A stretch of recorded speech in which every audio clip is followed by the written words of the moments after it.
Of material.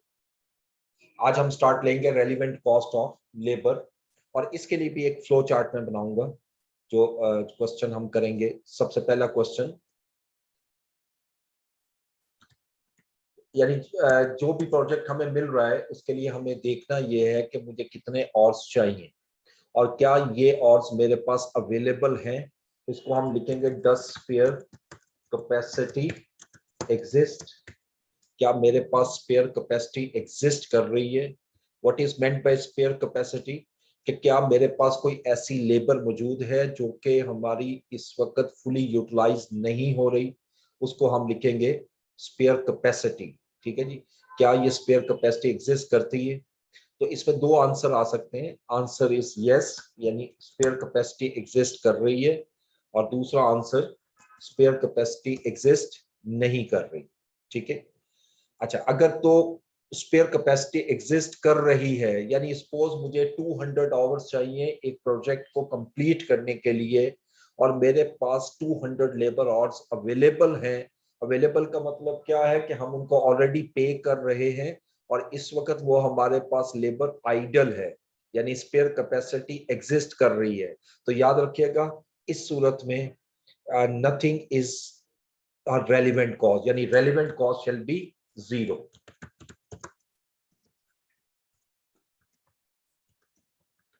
वहां पर हमारी रेलिवेंट कॉस्ट जो है वो 0 होगी, यानी कोई रेलिवेंट कॉस्ट नहीं होगी। ठीक है, इसको जो फाइनल आंसर है उसको मैं ये रेड कलर में लिखूंगा। ठीक है। और अगर मैं कहता हूं स्पेयर कैपेसिटी एग्जिस्ट नहीं कर रही, यानी in other words labour fully utilise हो रही है, हम हमारे पास जो लेबर है वो ऑलरेडी फुली यूटिलाइज है, तो फिर हम क्या करेंगे, फिर हम एक और क्वेश्चन रेज करेंगे, and that question is can we hire the labour from the market, या मार्केट में लेबर अवेलेबल है from market.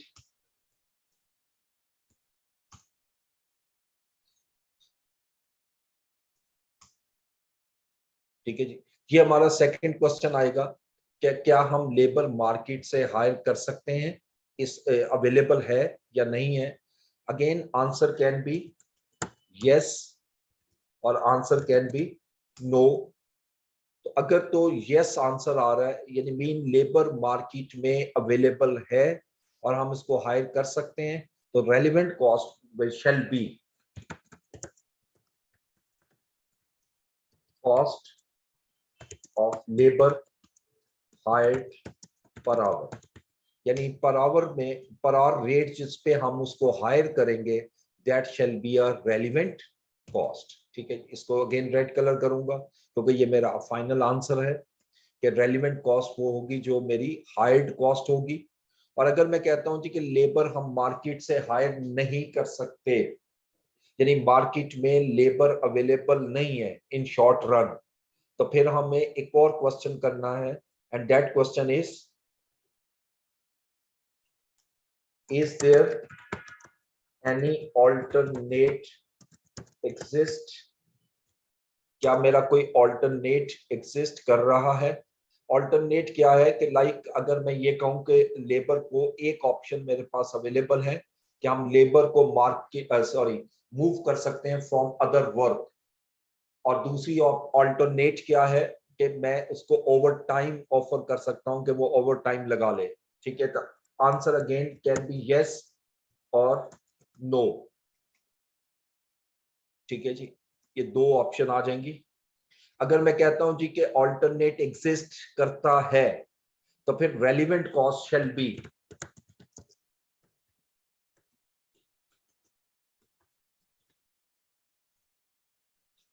shall be lower of number one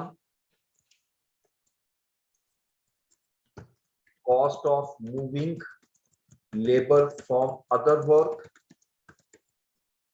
and number two cost of alternate, यानी इन दोनों में से जो कम होगी वही मेरी रेलिवेंट कॉस्ट बनेगी। ठीक है, इसको यहां ले आते हैं, this one shall be the relevant cost. ठीक है, और अगर मैं कहता हूं कोई भी ऑल्टरनेट एग्जिस्ट नहीं कर रहा, मेरा कोई भी ऑल्टरनेट नहीं है मेरे पास, तो फिर रेलिवेंट क्या कॉस्ट क्या होनी चाहिए? Simple, labour cost per hour plus opportunity cost per hour.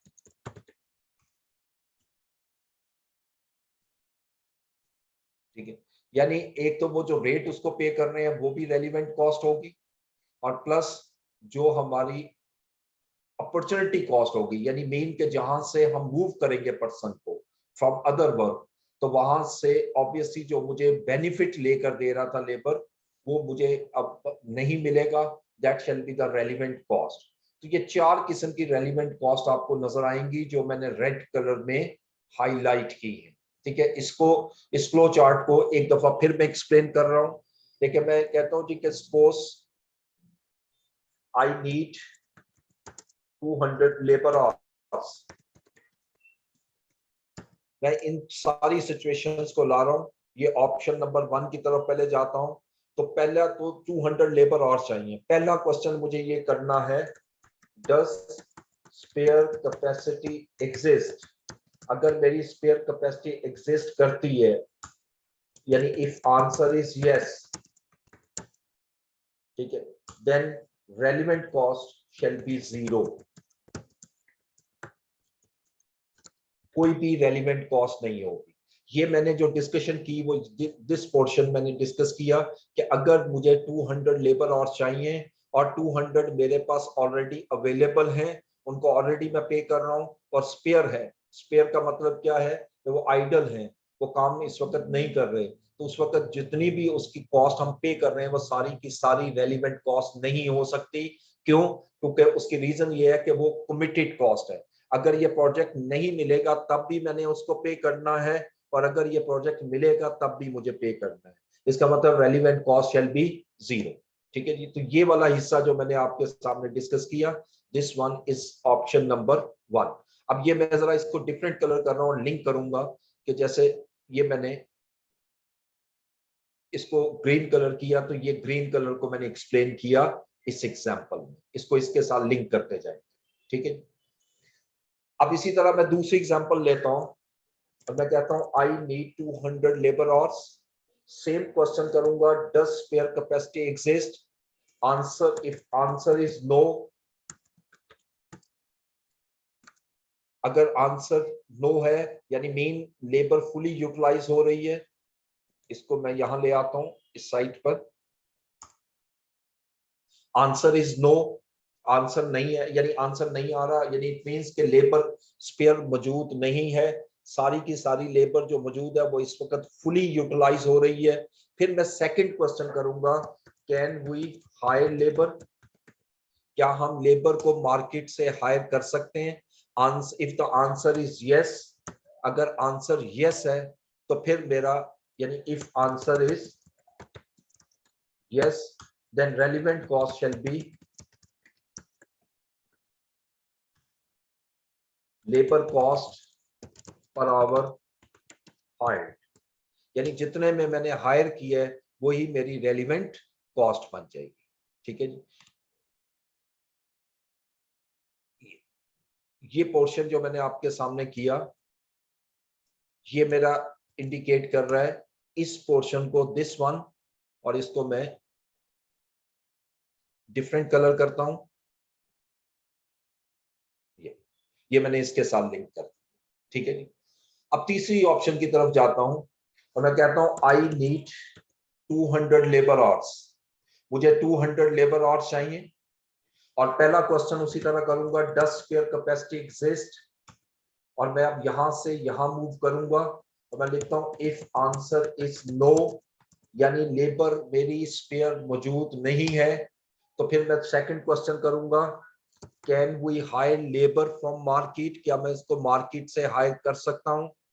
Again answer, if answer is no, यानी लेबर मार्केट में भी अवेलेबल नहीं है, तो फिर मैं क्वेश्चन करूंगा, is there any alternate exist?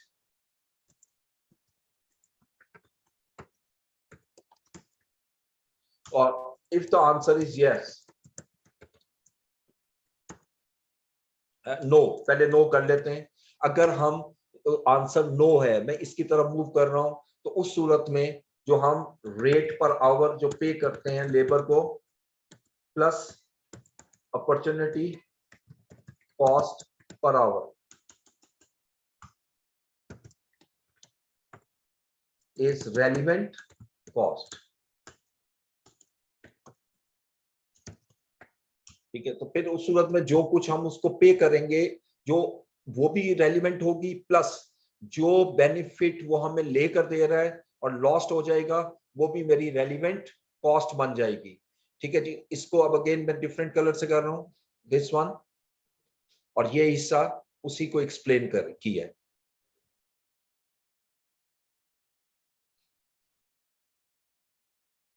This one. अच्छा, अब आखिरी हिस्सा देखते हैं, और मैं लिखता हूं जी कि अब इसकी तरफ मूव करते हैं, रेलिवेंट कॉस्ट की तरफ। मैं लिखता हूं जी, आई नीड 200 लेबर आवर्स, और पहला क्वेश्चन मेरा क्या होगा, डज स्पेयर कैपेसिटी एग्जिस्ट। उसी तरीके से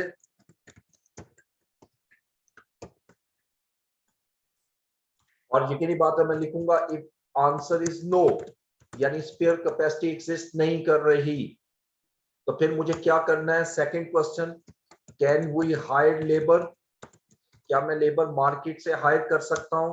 again if answer is no, second time answer no आ रहा है और मार्केट में भी अवेलेबल नहीं है, तो मैं लिखूंगा तीसरा question, is there any alternate exist, क्या कहीं ऑल्टरनेट एग्जिस्ट कर रहा है। तो अगेन मैं लिखता हूं if answer is no, answer is yes, sorry, if answer is yes, तो फिर रेलिवेंट कॉस्ट क्या होगी, cost of moving labour per hour plus cost और cost of alternate whichever is lower. याद रखिएगा, कॉस्ट लोअर होती है, benefit higher होता है, that shall be the relevant cost. और ये हिस्सा जो मैंने एक्सप्लेन किया है, वो इस हिस्से को एक्सप्लेन किया है, दिस वन।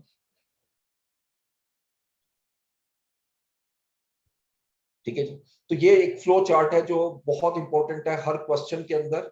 तो इस फ्लो चार्ट को मैं अगेन सेपरेटली लेकर चलूंगा।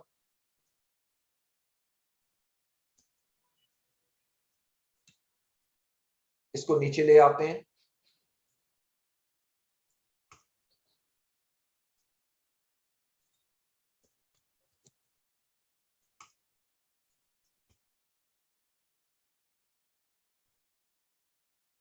This is a flow chart. ठीक है, इसके ऊपर मैं हेडिंग देता हूं, flow chart of labour relevant cost. ठीक है, ये फ्लो चार्ट मैंने बनाया आपके सामने लेबर का रेलिवेंट कॉस्ट का। ठीक है, यस। अच्छा, हमेशा जब भी क्वेश्चन आएगा आपने इसी को फॉलो करना है। अब मैं आपके सामने कुछ एग्जांपल लेता हूं, तो मैं शेयर करूंगा आपके साथ कुछ क्वेश्चंस।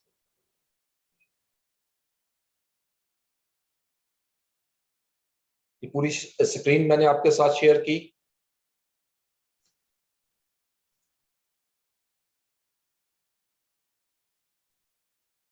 ये मटेरियल के क्वेश्चन ये भी आज ही हम करेंगे इंशाल्लाह। तो ये पहले क्वेश्चन नंबर, एग्जांपल नंबर 10 देखें। ठीक है जी, अब इसमें देखें, वो लिख रहा है department 1, the contract would require 200 hours of work in department 1। मुझे 200 आवर्स चाहिए, where the workforce is paid ₹16 per hour for a fixed 40 hours week। यानी एक लेबर जो है, एक पर्सन जो है, वो हमारा 40 आवर्स वर्क करता है और 16 रुपीज हम उसको पे कर रहे हैं। There is currently spare capacity in department 1, यानी डिपार्टमेंट 1 में हमारे पास स्पेयर कैपेसिटी मौजूद है, and there are no plan to reduce the size of workforce in this department और हमारी कोई इंटेंशन नहीं है कि हम इसको रिड्यूस करें, यानी इसके वर्क फोर्स को रिड्यूस करें, यानी इस लेबर को हम रिडेंडेंट कर दें। लेबर हमारे पास मौजूद है, तो इसका मतलब ये हुआ कि हम अगर इस फ्लो चार्ट को देखें और इस फ्लो चार्ट के मुताबिक मेरा पहला क्वेश्चन क्या बनता है, ये एग्जांपल नंबर 10,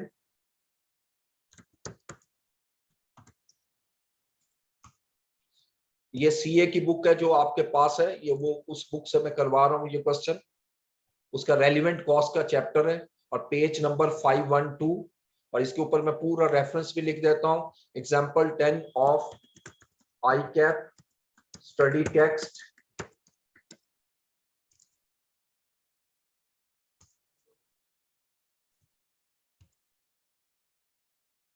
और पेज नंबर 512, ये ठीक है जी। अच्छा जी, अब पहली सिचुएशन देखें, वी नीड, ये डिपार्टमेंट 1 की बात कर रहा हूं,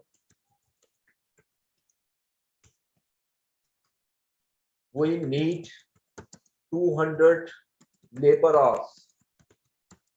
तो जरा ये समझाने के लिए एक एक चीज लिख रहा हूं। पहला मुझे क्या क्वेश्चन करना है, फर्स्ट क्वेश्चन ये है कि डज स्पेयर कैपेसिटी एग्जिस्ट और नॉट, ठीक है, क्या स्पेयर कैपेसिटी एग्जिस्ट कर रही है या नहीं कर रही।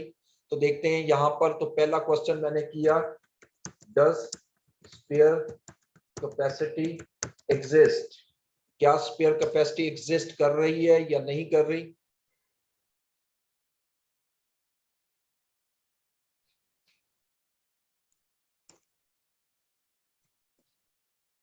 जी, इसके लिए हम ये मैं जरा इसका स्पेसिफिक कलर कर रहा हूं, जो क्वेश्चन करेंगे हम, डज स्पेयर कैपेसिटी एग्जिस्ट, तो आंसर देखते हैं क्वेश्चन के मुताबिक क्या है, क्या आंसर यस है या नो है। वो ये स्टेटमेंट लिख रहा है, there is a currently spare labour capacity in department 1, हमारे पास स्पेयर कैपेसिटी मौजूद है, ऑलरेडी हमारे पास स्पेयर कैपेसिटी मौजूद है। ठीक है जी, बस ये करके मैं नमाज के लिए ब्रेक दे देता हूं। तो स्पेयर कैपेसिटी मौजूद है, तो हम क्या करेंगे, यस, आंसर इज यस। उस सूरत में what should be the relevant cost, अभी हमने पढ़ा, यहां से देखें इस फ्लो चार्ट के मुताबिक रेलिवेंट कॉस्ट शैल बी 0, तो हम लिखेंगे relevant cost is equal to 0, यानी कोई रेलिवेंट कॉस्ट नहीं होगी, और इसको मैं रेड कलर से कर रहा हूं, ये मेरा आंसर होगा। ठीक है जी, अब 10 मिनट लेने नमाज ब्रेक के लिए, उसके बाद फिर हम स्टार्ट लेते हैं।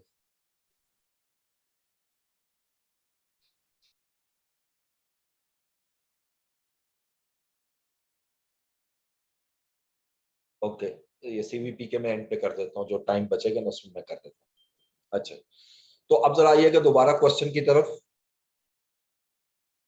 अब डिपार्टमेंट 2 में देखते हैं, the contract would require 100 hours of work in department 2 where the workforce is paid rupees 24 per hour. This department is currently working at full capacity, यानी it means कि कोई spare capacity exist नहीं कर रही। The company could ask the workforce to do overtime work paid for at the normal rate per hour plus 50% overtime premium. Alternatively, the workforce could be diverted from other work that earns a contribution of rupees 8 per hour. अब इसी flow chart की तरफ दोबारा आते हैं और इसी flow chart को हम फॉलो करेंगे। इसको दोबारा मैं कॉपी कर लेता हूं, ठीक है जी। अब इसमें मुझे कितने और चाहिए उसकी तरफ आते हैं, यानी मैं लिखता हूं वी नीड 100 लेबर आवर्स, मुझे 100 लेबर आवर्स चाहिए एज पर क्वेश्चन। पहला क्वेश्चन उसी तरह आपने करना है, इसी को कॉपी करेंगे, डज स्पेयर कैपेसिटी एग्जिस्ट, क्या मेरी स्पेयर कैपेसिटी एग्जिस्ट करती है। तो यहां पर ये जो स्टेटमेंट दी है, the department is currently working at full capacity, यानी जो डिपार्टमेंट है वो फुल कैपेसिटी पर काम कर रहा है, तो मैं आंसर लिखूंगा, आंसर इज नो। कि मेरा जो कोई स्पेयर कैपेसिटी एग्जिस्ट नहीं कर रही। उसके बाद चूंकि वो डायरेक्टली यहाँ से एक वर्ड लिख रहा है कि हम उसको ओवर टाइम भी ऑफर कर सकते हैं और या फिर उसको डाइवर्ट कर सकते हैं अदर वर्क से, तो वो इस तरफ आ रहा है। ये जो मैंने हाईलाइट किया हुआ है ब्राउन कलर में, यानी आप कह सकते हो ये जो रेड मैंने लिखा हुआ है नो, तो मैं यहां से अगर आगे चलूं तो दूसरा क्वेश्चन मेरा ये बनता है कि can we hire the labour. तो यकीनी बात है कि लेबर से हायर नहीं कर सकते हम, क्योंकि जब ऑल्टरनेट की डिस्कशन कर रहा है तो मैं आंसर लिखूंगा इज नो। अब तीसरा क्वेश्चन लिखता हूं, is there any alternate, is there any alternate, क्या कोई ऑल्टरनेट एग्जिस्ट कर रहा है मेरे पास। तो अब मैं आंसर लिखूंगा यस, आंसर इज यस। तो मैं यहां पर आ गया, ये जो लाइट ग्रीन कलर और रेड कलर में मैंने लिखा है। और what will be the relevant cost, दो कॉस्ट कैलकुलेट करनी है मैंने। एक cost of moving labour from other work, यानी पहले मैं कैलकुलेट करूंगा कॉस्ट ऑफ डाइवर्टिंग लेबर। ठीक है जी, इसकी आप कॉस्ट कैलकुलेट करते हैं। और ये कैसे कैलकुलेट होगी, रेट पर आवर हम उसको कितना पे कर रहे हैं वो क्वेश्चन में देखें। रेट पर आवर उसने कहा है जी कि हम पे कर रहे हैं 24 पर आवर, यानी 24 plus opportunity cost per hour, यानी हम जब उसको डाइवर्ट करेंगे फ्रॉम अदर वर्क से तो वहां से एक कंट्रीब्यूशन जो हमें मिल रहा था 8 रुपीज पर आवर वो लॉस्ट हो जाएगा। तो यहां पर हम इसमें प्लस कर देंगे, ऐड कर देंगे अपॉर्चुनिटी कॉस्ट पर आवर जो कि 8 रुपीज बन रही है। इन दोनों को ऐड कर लें, ये cost of diverting labour from other work है पर आवर। और उसके बाद ये पर आवर है, ये भी जेन में रखिएगा पर आवर। अब मैं कैलकुलेट करता हूं cost of alternate, cost of alternate calculate किया तो ऑल्टरनेट में वो कह रहा है the company could ask the workforce to do overtime work paid for at normal rate per hour, यानी उसको जो रेट पे करेंगे प्लस 50% ओवर टाइम प्रीमियम, यानी एक तो वही आएगा rate per our 24 plus over time premium जो कि 50% है।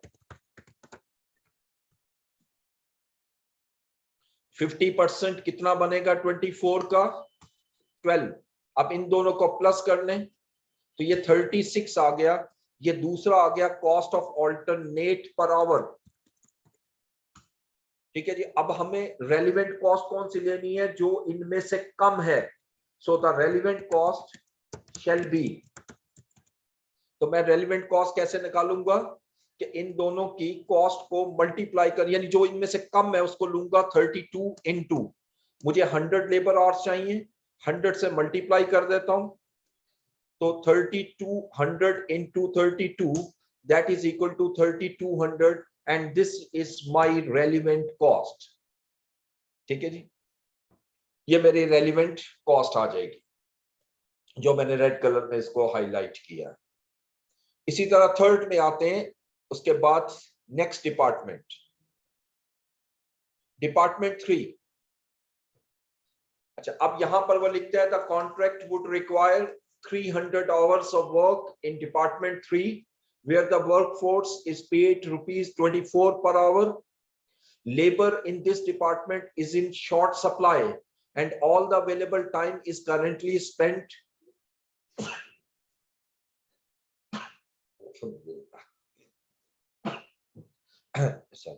and all the available time is currently spent making product Z which earns the following contribution। और ये पूरी डिटेल दी हुई है, जो इस वक्त लेबर काम कर रही है वो प्रोडक्ट जी पे काम कर रही है और उस पे सारी की सारी लेबर प्रोडक्ट जी पे काम कर रही है और एक यूनिट जो है कंट्रीब्यूशन पर यूनिट जो है वो 20 रुपीज जनरेट हो रहा है। अब यहां से अगेन मैं इसकी तरफ जाऊंगा और मैं लिखता हूं और इसी को दोबारा कॉपी करते हैं फ्लो चार्ट को, ताकि ये साथ साथ आपको देखते रहें मैं कैसे लेके चल रहा हूं इसको फ्लो चार्ट को। जी, तो how many hours we are needed, 300 hours of work. ये मैं अब डिस्कशन करने लगा हूं आपके साथ डिपार्टमेंट 3 की, और यहां लिखता हूं मैं वी नीड 300 लेबर आवर्स। ठीक है, और पहला क्वेश्चन ये है, अब यहां पर चूंकि वो क्लियरली लिख रहा है कि सारी की सारी लेबर प्रोडक्ट जी पे है, सारी की सारी प्रोडक्ट, तो मैं यहीं से अगर स्टार्ट करूं और मैं लिखूं डज स्पेयर कैपेसिटी एग्जिस्ट, वही same question, does spare capacity exist, तो यकीनी बात है आंसर इज नो आएगा। The answer is no. क्यों नो आएगा? क्योंकि वो कह रहा है कि लेबर जितनी भी है वो सारी की सारी प्रोडक्ट जी में मसरूफ है, उसमें बिजी है, यानी एंगेज है वो सारी की सारी, तो इसका मतलब कि हमें किसी किस्म की कोई भी स्पेयर कैपेसिटी एग्जिस्ट नहीं कर रही। इवन सेकंड क्वेश्चन जब हम करेंगे, can we hire the labour, तो उसने कोई डिस्कशन यहां नहीं की कि लेबर को मार्केट से हायर कर सकते हैं या नहीं कर सकते। अगर ना दिया हो तो आंसर इज नो। और थर्ड और फाइनल में जो डिस्कस करूंगा क्वेश्चन, और वो है कि इज देयर एनी ऑल्टरनेट, और इसमें अगर आप देखें तो कोई ऑल्टरनेट भी नहीं दिया गया, तो नो ऑल्टरनेट एग्जिस्ट, तो आंसर इज नो अगेन। तो अब मेरी रेलिवेंट कॉस्ट क्या होगी? Relevant cost shall B labour cost per hour पर अपॉर्चुनिटी कॉस्ट पर आवर। तो अब मैं रेलिवेंट कॉस्ट निकालता हूं। रेलिवेंट कॉस्ट शेल बी, दो कॉस्ट चाहिए मुझे, एक लेबर कॉस्ट पर आवर, अब लेबर कॉस्ट पर आवर जो है वो हमारी 24 पर आवर है, plus opportunity cost per hour.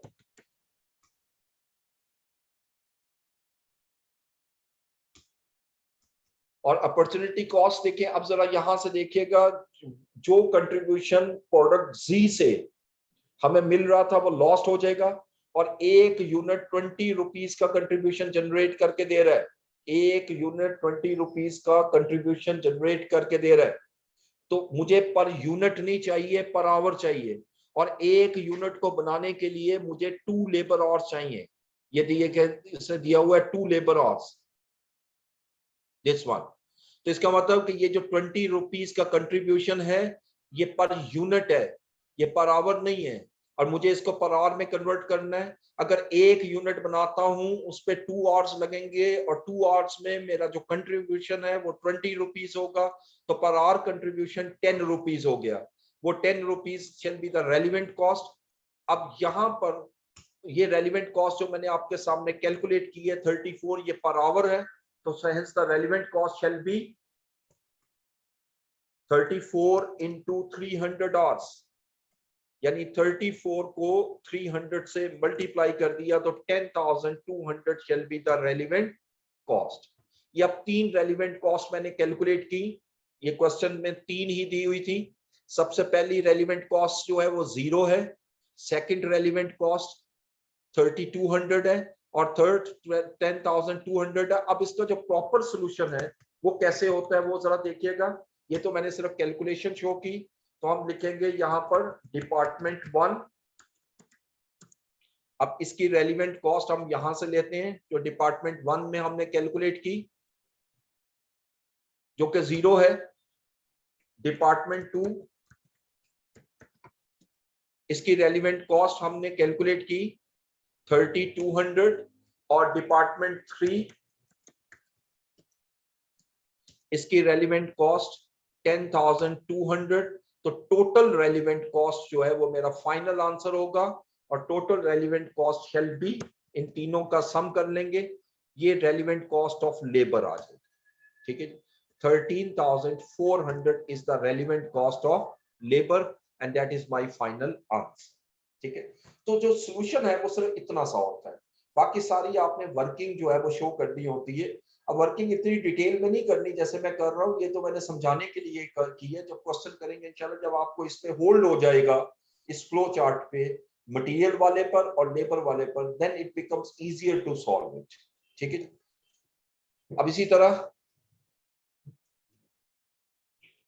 ये एक क्वेश्चन और ले रहा हूं लेबर का, एग्जाम्पल नंबर 11।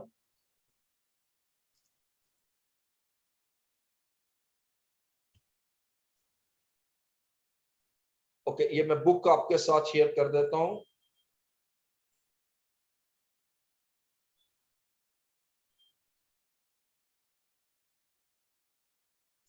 जिनके पास बुक नहीं है वो देख लें, मैं आपको शेयर कर देता हूं।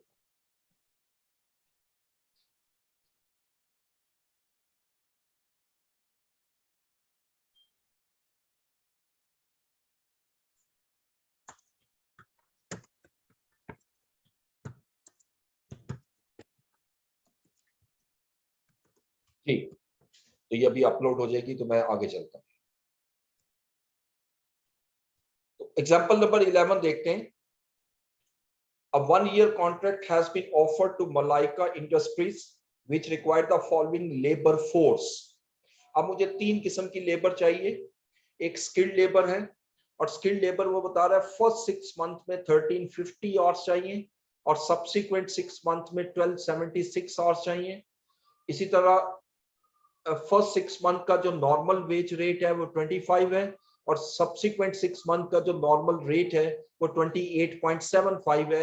ये स्किल्ड लेबर है। सेमी स्किल्ड की भी इसी तरह हमें सारी इंफॉर्मेशन गिवन है, और अनस्किल्ड की भी गिवन है। अच्छा, नीचे लिखता है it is expected that there will be a shortage of skilled labour in the first 6 month only. वो ये बता रहा है कि जो स्किल्ड लेबर है वो हमारी सिर्फ पहले 6 मंथ में शॉर्टेज होगी। Therefore, for the purpose of contract, skilled labor will have to be diverted from other work, which a contribution of 7.50 per hour is earned net of wage cost।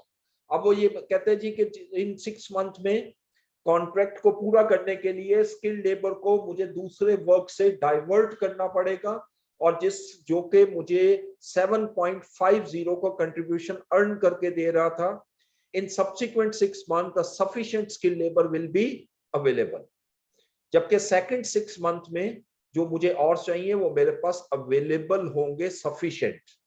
The labour is paid irrespective of workload, और labour को हम पे करेंगे चाहे वो काम करे इस प्रोजेक्ट पर या ना करे, यानी वर्कलोड हो या ना हो।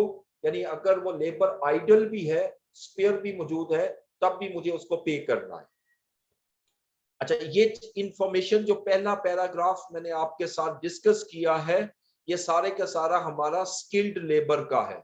ठीक है, तो हम पहले इसकी कैलकुलेशन में जाते हैं, स्किल्ड लेबर की।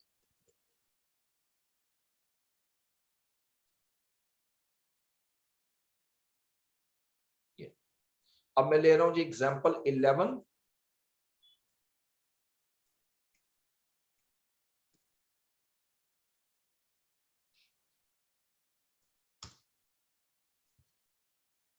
और पेज नंबर है इसका 514।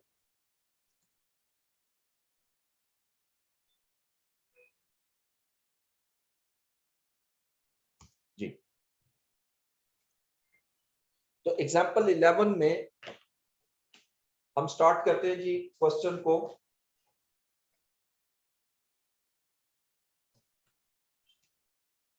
जी, तो सबसे पहले स्किल्ड लेबर। अब यहाँ पर मैं प्रॉपर तरीके से करूंगा जैसे आप लोगों ने एग्जाम में करना है। तो सबसे पहली लाइन में लिखोगे मलाइका इंडस्ट्रीज, जो भी नेम ऑफ द कंपनी है, इसको यहां तक ले आता हूं मैं। उसके बाद सेकंड लाइन में हम लिखेंगे statement of relevant cost of labour, क्योंकि ये सिर्फ लेबर से रिलेटेड क्वेश्चन है। रेलिवेंट कॉस्ट ऑफ लेबर, यहां पर मैं नोट का वर्ड लिखूंगा, और यहां पर या वर्किंग जो भी हम बनाएंगे नोट में, और यहां पर रुपीस जो भी हम कैलकुलेट करके लाएंगे। ठीक है, और जो नोट है वो यहां पर बनाते जाएंगे, नोट 1 2 3। तो सबसे पहले आइएगा स्किल्ड लेबर। इसके लिए note number 1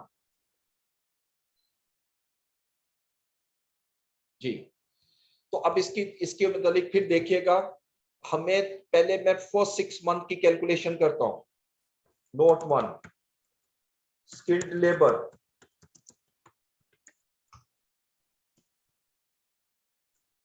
for first 6 months। तो अब वी नीड यानी ये मैं दो चीजें सिर्फ अब लिख रहा हूं, रिक्वायर्ड लेबर, मुझे कितनी लेबर चाहिए। पहले 6 मंथ में ये देखें क्वेश्चन में उसने दिया हुआ है 1350 लेबर आवर्स चाहिए। ये मैं 1350 लेबर आवर्स लेता हूं। अवेलेबल लेबर आवर्स कितने हैं? अब ये आसान तरीका बता रहा हूं आपको, लेबर आवर्स अवेलेबल कितने हैं, जबकि वो खुद लिख रहा है कि there is a shortage of skilled labour in first 6 month, यानी इसका मतलब लेबर हमारे पास अवेलेबल नहीं है। अगर मैं फ्लो चार्ट के थ्रू चलूं तो मैं कहूंगा स्पेयर कैपेसिटी एग्जिस्ट नहीं कर रही। जब स्पेयर कैपेसिटी एग्जिस्ट नहीं कर रही, मार्केट से भी हायर नहीं कर सकते, तो हम डाइवर्ट करेंगे फ्रॉम अदर वर्क, यानी डाइवर्टेड फ्रॉम अदर वर्क। तो वहां पर हमारा क्या होगा, दो कॉस्ट रेलिवेंट कॉस्ट होगी, एक लेबर रेट पर आवर। अब लेबर रेट पर आवर देखें कितने बनते हैं हमारे, यहां पर हम फर्स्ट 6 मंथ में 25 का रेट पे कर रहे हैं, 25 का, ये 25 रेट आ गया फर्स्ट 6 मंथ का। Second opportunity cost per hour जो कि 7.50 है, दिस वन के जो कंट्रीब्यूशन है वो 7.50 पर आवर गिवन है। तो इसका मतलब है कि 7.5 रुपए पर आवर जो है वो मेरी अपॉर्चुनिटी कॉस्ट बन गई।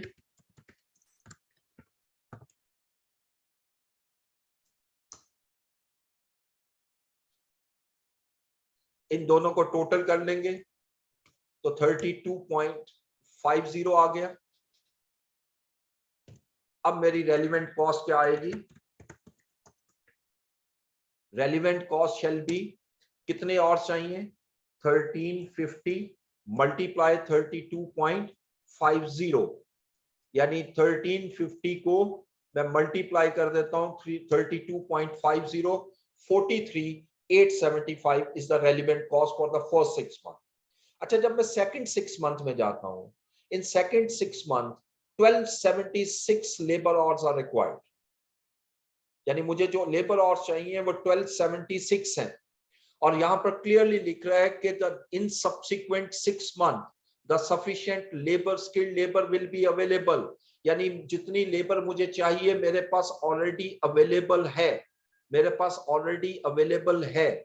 जब ऑलरेडी अवेलेबल है तो इसका मतलब किसी किस्म की कॉस्ट रेलिवेंट कॉस्ट नहीं हो सकती, क्योंकि मैं ऑलरेडी उनको पे कर रहा हूं। और ये आखिरी स्टेटमेंट में क्लैरिटी में लिखा भी हुआ है, the skilled labour is paid irrespective of work load. ठीक है, तो इसका मतलब हम ऑलरेडी, यानी ये कॉन्ट्रैक्ट अगर मिलेगा तब भी पे करना है, नहीं मिलेगा तब भी पे करना है। तो relevant cost is for the second 6 month is 0, next 6 month will be 0। अब टोटल रेलिवेंट कॉस्ट अगर निकालनी हो तो मैं इन दोनों को सम कर लूंगा, which is 43,875 is the relevant cost। ठीक है, ये मेरा पहला आंसर कैलकुलेट हो गया स्किल्ड लेबर का। अब इसी तरह मैं मूव करता हूं सेमी स्किल्ड में, और इसके बाद इसको पहले पढ़ेंगे और उसके बाद फिर नोट की तरफ जाते हैं। सेमी स्किल्ड में वो लिख रहा है the firm currently has a surplus of semi skilled labour, यानी सेमी स्किल्ड लेबर जो है मेरे पास सरप्लस है at full rate but doing unskilled work, लेकिन इस वक्त वो अनस्किल्ड वर्क का काम कर रही है। Labour concern should be transferred to provide sufficient labour for the contract and would be replaced by unskilled labour, यानी इस वक्त सेमी स्किल्ड आपने हायर किए हुए हैं और इस वक्त आप उनसे सेमी स्किल्ड की बजाय अनस्किल्ड का काम ले रहे हो। लेकिन वो नीचे ये स्टेटमेंट में क्लैरिटी में बता रहा है कि अगर मुझे सेमी अनस्किल्ड लेबर चाहिए होगी तो मैं इसको हायर कर सकता हूं। The labour concern could be transferred to provide sufficient labour for the contract, यानी जब भी मुझे सफिशिएंट लेबर चाहिए होगी अनस्किल्ड के लिए तो मैं इस सेमी स्किल्ड को डाइवर्ट कर दूंगा दोबारा सेमी स्किल्ड में, और अनस्किल्ड लेबर को मैं रिप्लेस कर दूंगा, यानी हायर कर लूंगा। तो इसका मतलब सेमी स्किल्ड लेबर जितने भी और चाहिए, चाहे फर्स्ट 6 मंथ में या सेकंड 6 मंथ में, याद रखिएगा कि ये दोनों के दोनों मेरे इररेलेवेंट हैं, यानी मीन इसकी रेलिवेंट कॉस्ट 0 होगी, इसकी कॉस्ट ऑटोमेटिकली 0 होगी क्योंकि ऑलरेडी पे कर रहे हैं। The sufficient labour is available, तो सेमी स्किल्ड की कोई नोट देने की जरूरत नहीं है। सिंपल अगर नोट देना है तो हम एक स्टेटमेंट लिखेंगे, छोटी सी statement, note two semi skilled labour,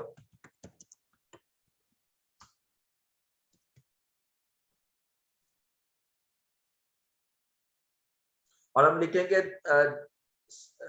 there is sufficient semi-skilled labor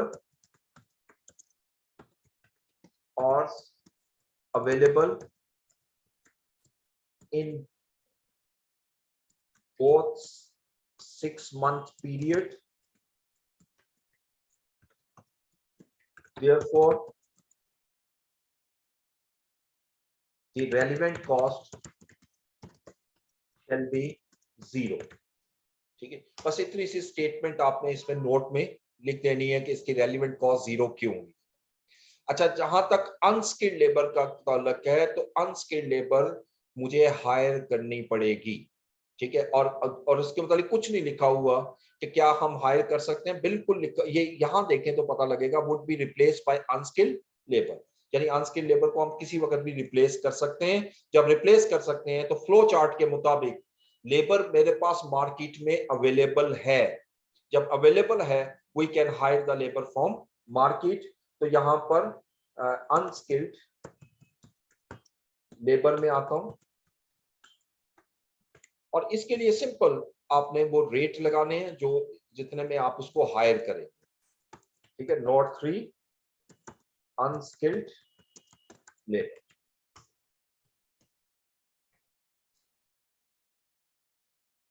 ठीक है, अब देखिए पहले 6 मंथ में मुझे कितने और चाहिए, 1225 आवर्स, और क्या रेट पे कर रहे हैं, 15 पर आवर, यानी क्या रेट पे करेंगे, 15 पर आवर।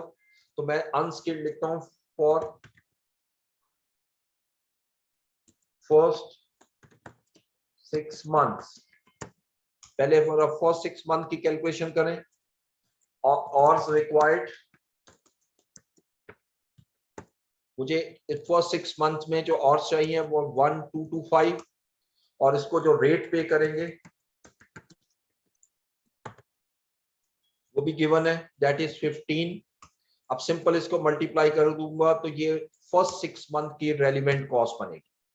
इसी तरह मैं लिखता हूं फॉर सब्सिक्वेंट 6 मंथ्स, और सब्सिक्वेंट 6 मंथ्स में मुझे कितने आवर्स चाहिए, क्वेश्चन में देखते हैं। यहां पर मुझे चाहिए 1400 लेबर आवर्स, 1400, यानी मुझे यहां पर 1400 लेबर आवर्स चाहिए, और इसको हम रेट पर आवर क्या पे करेंगे, रेट दिया हुआ है 16 पर आवर, दिस वन।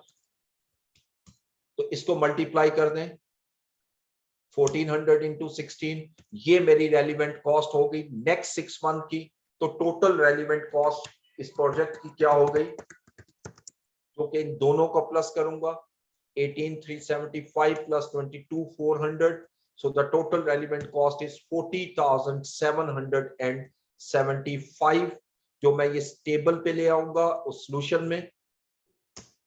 ये सॉरी ये गलत हो गया, इज इक्वल टू 40775। ठीक है, तो मेरी फाइनल रेलिवेंट कॉस्ट जो है लेबर की वो कैलकुलेट हो गई 84,650। This is the final answer, और इसके लिए इस तरह आपने एग्जामिनेशन में वर्किंग करनी है। बल्कि यहाँ तो एक एक स्टेप कर रहा हूं तो वहां पर ये भी जरूरत नहीं होती कि एक एक स्टेप करें, अलबत्ता आप उसको ये शो जरूर करें कि कितनी अमाउंट आप कैसे ला रहे हैं। अब इसके बाद अब मैं आपके सामने कुछ क्वेश्चंस और डिस्कस करूंगा। दिस वन,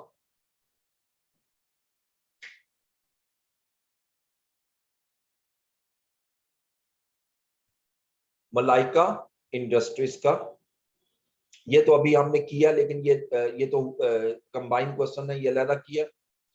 अब आइएगा इसकी तरफ। फजल इंडस्ट्रीज लिमिटेड। अच्छा, इस क्वेश्चन को करने से पहले अब मैं जरा रेलिवेंट कॉस्ट, इसके अलावा रेलिवेंट कॉस्ट की बात कर लेता हूं। ठीक है जी, लेबर मटेरियल के अलावा फॉर अदर आइटम्स, यानी mean other than material and labour, उसके लिए रेलिवेंट कॉस्ट का प्रिंसिपल आपने वही याद रखना है। Relevant cost shall B number 1 cash based, number 2 future cost, and number 3 incremental cost. अगर ये तीनों कैरेक्टरिस्टिक फुलफिल हो रहे हैं तो मैं इसको रेलिवेंट कॉस्ट कहूंगा। अगर ये कैरेक्टरिस्टिक फुलफिल नहीं हो रहे तो मैं रेलिवेंट कॉस्ट नहीं कहूंगा, मटेरियल और लेबर के अलावा। ठीक है जी, तो जरा इस क्वेश्चन को भी देखते हैं। ये कंप्लीट क्वेश्चन है आपके सामने, दिस वन, और इसकी रिक्वायरमेंट ये है, prepare a revise statement of estimated cost using the opportunity cost approach. इसको याद रखिएगा, रेलिवेंट कॉस्ट को मिनिमम कॉस्ट भी कहते हैं, इसको अपॉर्चुनिटी कॉस्ट भी कहते हैं, for the management of Fazal industries and state whether the contract should be accepted और नॉट। ठीक है जी, अब देखिए इसमें इस क्वेश्चन में मटेरियल भी गिवन है, लेबर भी गिवन है, इसके अलावा कुछ और भी आइटम्स दी हुई है लेबर के अलावा। इन सबको एक एक करके डिस्कस करेंगे। तो यहां से आइएगा, Fazal industries limited is currently negotiating a contract to supply its product to Kmart, a large chain of departmental stores. Kmart finally offered to sign a 1-year contract at a lump sum price of 19 million, यानी 19 million का contract है overall. The cost accountant of Fazal Industries Limited believes that offered price is too low. However, the management has asked you to reassess the situation. The cost accountant has provided you the following information. अब यहाँ पर एक ये statement बनाई हुई है एक accountant ने, लेकिन ये रेलिवेंट कॉस्ट पे नहीं है, हमें इसको रेलिवेंट कॉस्ट में कन्वर्ट करना है। अब उसने ये बनाया है मटेरियल एक्स वाई जी, 3 किस्म के मटेरियल है, और आगे देखें उसने नोट दिए हुए हैं जिसकी डिटेल हम नीचे जाकर पढ़ेंगे। फिर लेबर के मुतालिक बता रहा है, सुपरवाइजरी के मुतालिक बता रहा है, और ओवरहेड के मुतालिक बता रहा है। अब देखें ये अगर हमें एक प्रोजेक्ट मिल रहा है जिसपे हमने कॉस्ट निकाली है 2710 और मेरा कॉन्ट्रैक्ट है 19 मिलियन का, तो ये तो मुझे रिजेक्ट कर देना चाहिए। लेकिन ये जो कैलकुलेशन हुई है, ये याद रखिएगा कि ये रेलिवेंट कॉस्ट प्रिंसिपल पर नहीं है, मुझे रेलिवेंट कॉस्ट प्रिंसिपल अप्लाई करना है। तो लिहाजा इसके लिए मैं पहले उसी कैलकुलेशन में आता हूं और फॉर्मेट बनाते हैं। This is Fazal industries question 2 जो मैं आपके साथ शेयर करूंगा अभी। इसमें पहली वही लाइन लिखिएगा, फजल इंडस्ट्रीज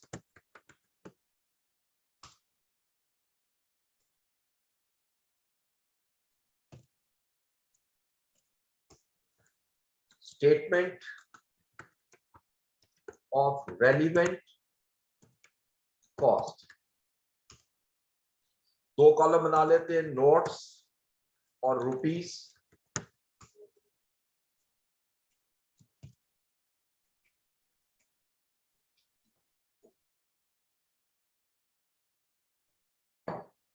जी क्वेश्चन में आइएगा, तो सबसे पहले मटेरियल एक्स दिया हुआ है, इसके लिए नोट नंबर 1। अब जरा कैलकुलेशन देखते हैं इसकी। उसने लिखा है material X as historical cost 1.5 million. देखिए याद रखिएगा, हम पढ़ चुके हैं रेलिवेंट कॉस्ट में पास्ट कॉस्ट रेलिवेंट नहीं होती और हिस्टोरिकल पास्ट को कहा जाता है, तो लिहाजा ये तो रेलिवेंट कॉस्ट नहीं है। लेकिन नोट नंबर 1 में आएंगे और नोट 1 देखते हैं वो क्या कह रहा है। वो लिख रहा है material X is available in stock, it has not been used for a long time because of a substitute is currently available at 20% less than the cost of X. देखिए बड़ा क्लियर वो लिख रहा है कि मटेरियल एक्स हमारा stock में मौजूद है और ये बहुत अरसे तक हमारा यूज नहीं हुआ था, लेकिन इस वक्त मटेरियल एक्स का एक सब्स्टिट्यूट है जो मार्केट में इसकी प्राइस से 20% कम पे मौजूद है। जरा मटेरियल का रेलिवेंट कॉस्ट ऑफ मटेरियल का फ्लो चार्ट जरा माइंड में लाइए। हम पहला क्वेश्चन हमने क्या पढ़ा था? हमारा पहला क्वेश्चन ये था कि 10 क्वांटिटी रिक्वायर्ड क्वांटिटी इज या इस रिक्वायर्ड क्वांटिटी इन स्टॉक, क्या जितनी मुझे क्वांटिटी चाहिए या मटेरियल चाहिए क्या स्टॉक में मौजूद है? Answer is yes. दूसरा क्वेश्चन हमने ये किया था, is it in regular use? तो ये बड़ा क्लियर नजर आ रहा है कि ये रेगुलर यूज में नहीं है। वो लिख रहा है it has not been used for a long time, ये रेगुलर यूज में नहीं है। नंबर 3 हमने डिस्कस किया था, तीसरा क्वेश्चन हमने पढ़ा था कि is there any alternate?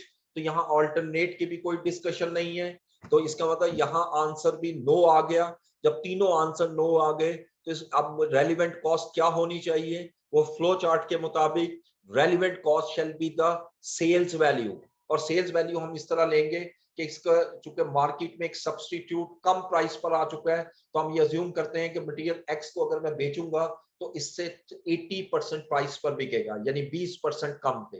That is the relevant cost. तो लिहाजा रेलिवेंट कॉस्ट के लिए मैं पहले नोट लिखूंगा, और नोट में ब्रीफली आपने इसको पहले एक्सप्लेन करना है। मैं लिखूंगा जी material X is in stock, ये फ्लो चार्ट वाली स्टेटमेंट में यहां पर मुख्तसरन लिखूंगा, and it is not in regular use of company, even it has no alternate, hence the relevant cost shall be sales price which is 20% less than historical cost, यानी जो मेरी historical cost है उससे ये 20% कम होगी। तो लिहाजा हिस्टोरिकल कॉस्ट कितनी है? 1.5 मिलियन। तो लिहाजा रेलिवेंट कॉस्ट क्या हुई? क्योंकि 20% कम है तो मैं लिखूंगा 80% ऑफ हिस्टोरिकल कॉस्ट, यानी इसी अमाउंट का जो 80% कॉस्ट होगी वही मेरी रेलिवेंट कॉस्ट बन जाएगी 1.2 million. This one is the relevant cost. ये मैंने नोट 1 आपके सामने लिखा, और ये जितनी कॉस्ट है वो यहां पर ले आएंगे 1.2 मिलियन। ठीक है जी, this is the calculation of material X. अब इसी तरह हम मूव करेंगे मटेरियल वाई में, और इसको नोट 2 दे देते हैं। मटेरियल वाई के मुतालिक भी वो लिख रहा है एट हिस्टोरिकल कॉस्ट 1.35 मिलियन। जैसे हमने पहले भी पढ़ा था कि जितनी भी आपकी ये कॉस्ट होती है हिस्टोरिकल कॉस्ट, ये रेलिवेंट कॉस्ट नहीं होती। ठीक है, तो लिहाजा जब ये रेलिवेंट कॉस्ट नहीं है तो फिर रेलिवेंट कॉस्ट क्या होगी? ये नंबर 2 में पढ़ना पड़ेगा। वो लिखते हैं material Y was ordered for another contract but is no longer required, it's NRV is 1,470,000। तो ये बड़ा क्लियर लिखा हुआ है कि मटेरियल वाई जो है ये आपने ऑर्डर दिया था कुछ अर्सा पहले, बल्कि एक और कॉन्ट्रैक्ट के लिए, लेकिन अब ये हमें इसकी जरूरत नहीं है। इसका मतलब कि ये हमने खरीद तो लिया लेकिन यूज नहीं हुआ, तो और इस आगे NRV दी हुई है, तो इट मींस इसका कोई ऑल्टरनेट भी नहीं है। तो मटेरियल वाई भी सिमिलरली मटेरियल एक्स की तरह कैलकुलेट होगा, स्वाय इसके कि यहाँ अमाउंट गिवन है। ठीक है, बल्कि ये ज्यादा आसान है। तो नोट 2 में भी हम यही चीज लिखेंगे, थोड़ा सा इसको स्टेटमेंट में चेंज करूंगा, और नोट 2 में लिखता हूं कि material X is in stock but not in regular use of company, and even no alternate exist for this material unless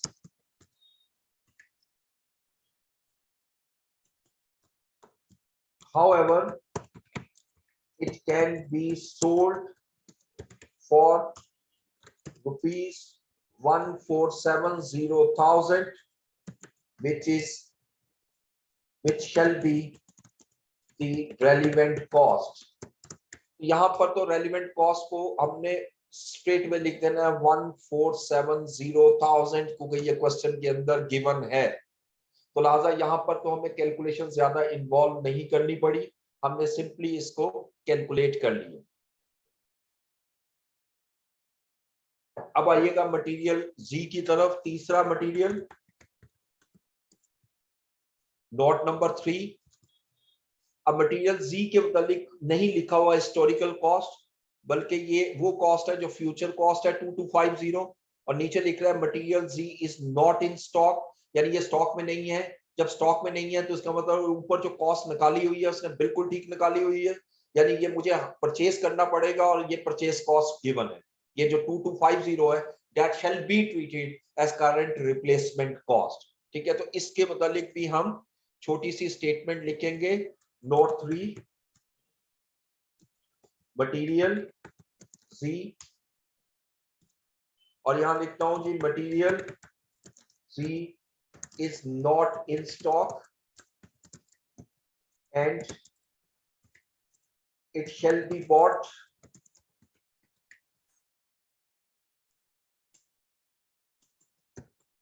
can be bought at rupees 2250,000 when the contract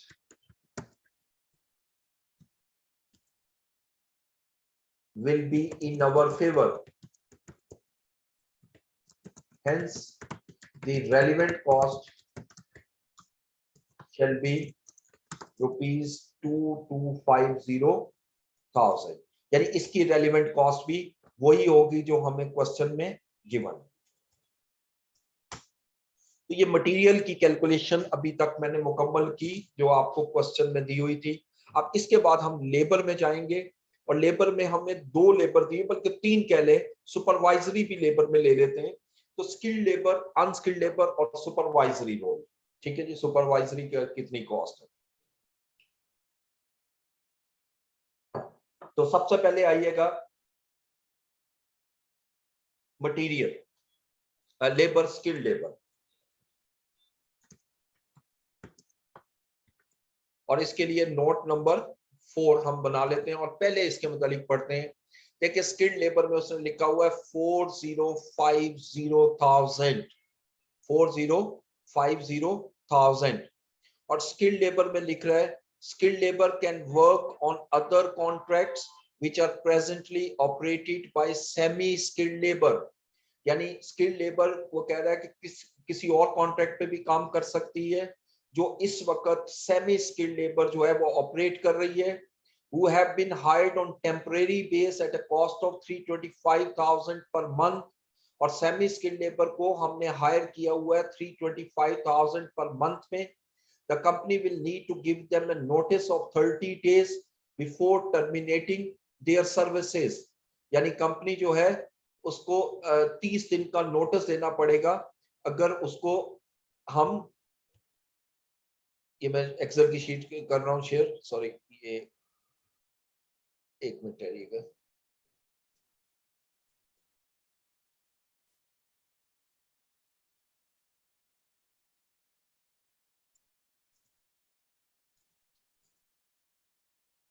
ठीक, एक minute.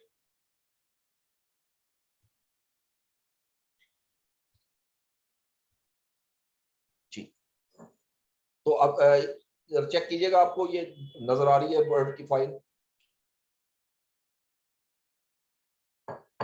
जी, तो दोबारा आता हूं। स्किल्ड लेबर, ओके,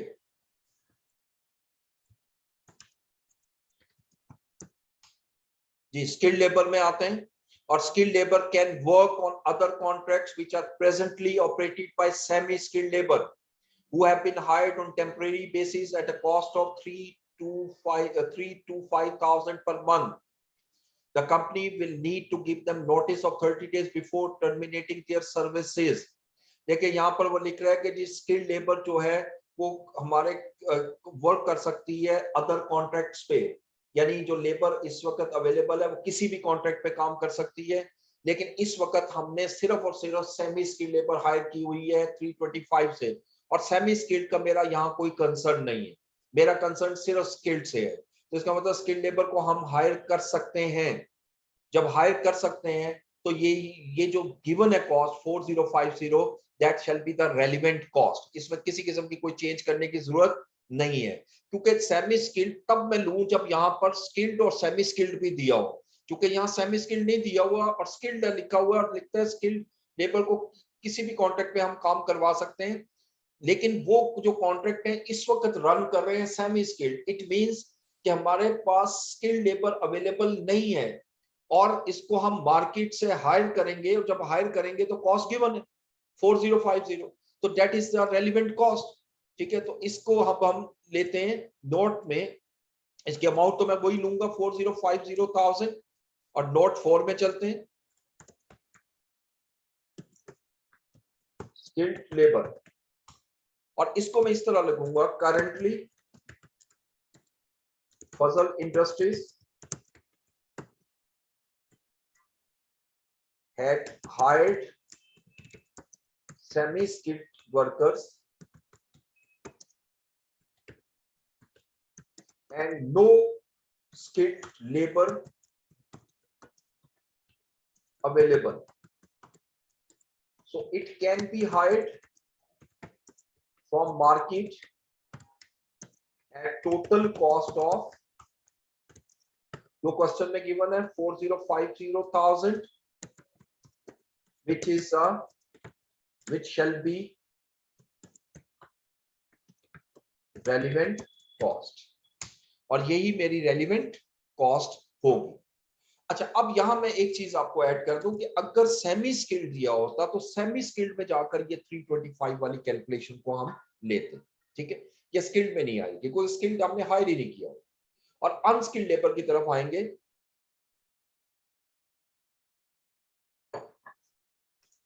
अब next लिखें unskilled labour,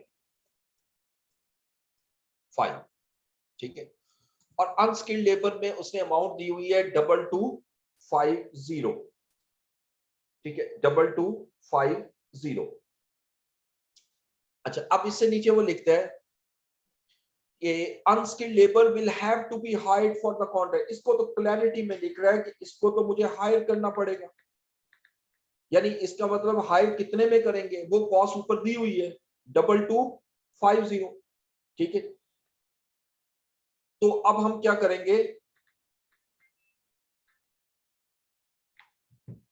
इसके लिए भी आइएगा, तो यही कॉस्ट मेरी रेलिवेंट कॉस्ट मान जाएगी 2250,000, क्यों, क्योंकि ये मुझे हायर करना पड़ेगा, और हायरिंग कॉस्ट उसे में दी हुई है unskilled labour,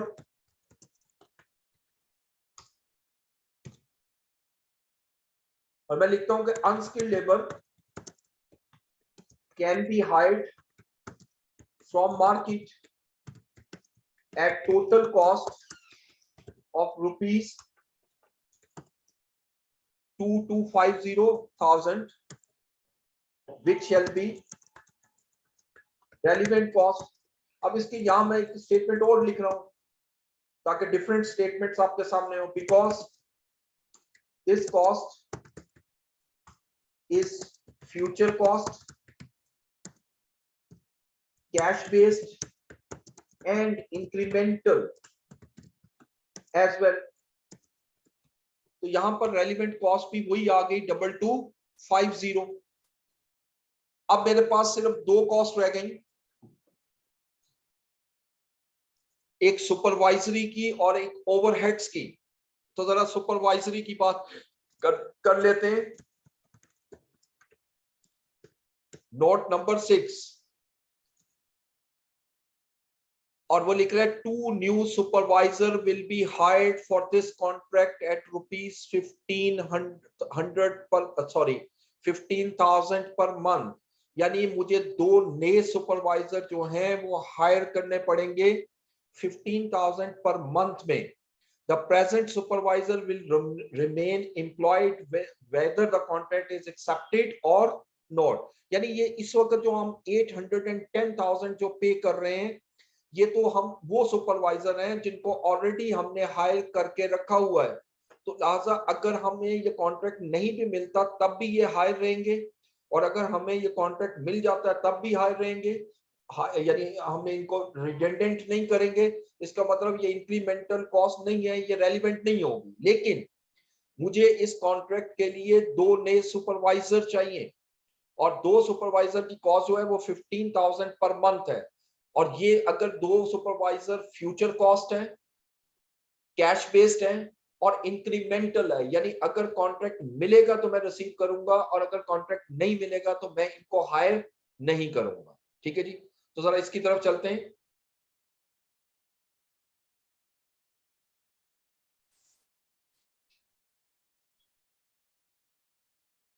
note number 6.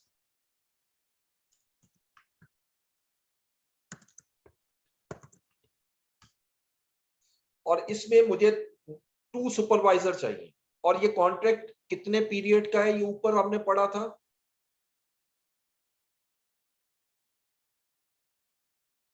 1 year का. I think Fazal industry currently negotiate contract, supply contract, इतना finally 1 year contract this one, यानी ये 1 साल का कॉन्ट्रैक्ट है. ठीक है. तो इसका मतलब मुझे 2 सुपरवाइजर 1 साल के लिए हायर करने पड़ेंगे. इसके लिए पहले मैं एक स्टेटमेंट लिखूंगा, फिर नीचे कैलकुलेशन करेंगे. 2 supervisors shall be hired in future when the contract will be in our favor.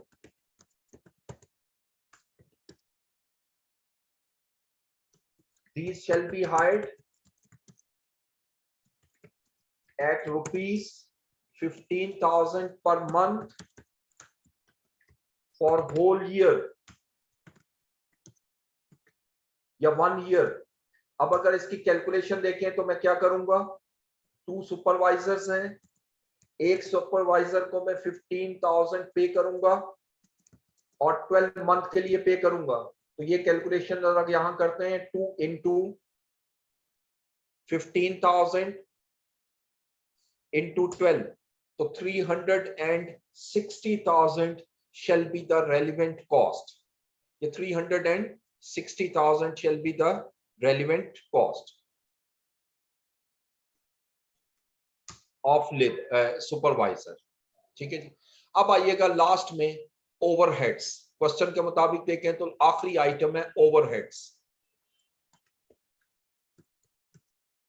Note number 7. अब पहले इसको रीड करते हैं. देखें 8.5 मिलियन की कॉस्ट है. नीचे लिखता है these include fixed overhead absorbed at a rate of 100% of skilled labour. यानी आपने इसमें फिक्स्ड ओवरहेड एब्सॉर्ब किए हुए हैं. याद रखिएगा कि फिक्स्ड प्रोडक्शन ओवरहेड या फिक्स्ड ओवरहेड जो है वो मेरी रेलिवेंट कॉस्ट नहीं हो सकती, क्योंकि फिक्स कॉस्ट वो कॉस्ट होती है जो आप कॉन्ट्रैक्ट मिले या ना मिले आपको इनकर करनी होती है. ये बेशक कैश बेस्ड है, फ्यूचर कॉस्ट है, लेकिन इंक्रीमेंटल नहीं है, इसलिए ये रेलिवेंट नहीं होती. हाँ, अलबत्ता अगर फिक्स कॉस्ट में कोई इजाफा होता है उस कॉन्ट्रैक्ट की वजह से, if there is an increase in the cost due to a new contract, then this cost shall be the relevant cost, but only incremental portion shall be the relevant cost. यानी जो existing fixed cost है वो relevant नहीं होगी. ठीक है. तो आगे लिखते हैं fix production overheads of 875 which would only be incurred if the contract is accepted have been included for determining the above fixed overhead absorption rate. वो ये कह रहे हैं जी कि जो 875,000 के जो फिक्स प्रोडक्शन ओवरहेड है ये सिर्फ उस वक्त हमें इनकर करने पड़ेंगे जब कॉन्ट्रैक्ट एक्सेप्ट होगा. तो यानी इसका मतलब ये फिक्स्ड ओवरहेड इंक्रीमेंटल हुए, जो अभी मैं आपके साथ डिस्कस कर रहा था, ये रेलिवेंट होंगे और ये इस 100% में शामिल है, इसके अंदर इंक्लूड है। ठीक है, तो अच्छा, अब ये जो ओवरहेड दिए हुए 8.5 मिलियन के, इसके अंदर वेरिएबल भी शामिल है, क्योंकि ये इसने डिस्कशन की सिर्फ फिक्स्ड की, जो रिमेनिंग बचेंगे वो हमारे वेरिएबल होंगे। ठीक है, तो इसको अब हम लेकर चलते हैं ओवरहेड्स को, और इसके लिए नोट 7 में इसकी कैलकुलेशन भी थोड़ी सी ज्यादा होगी।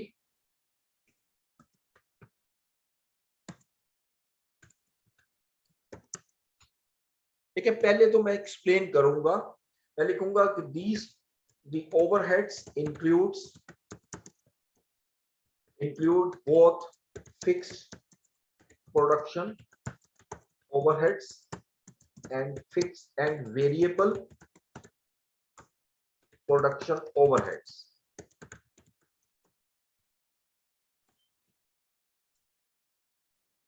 Absorbed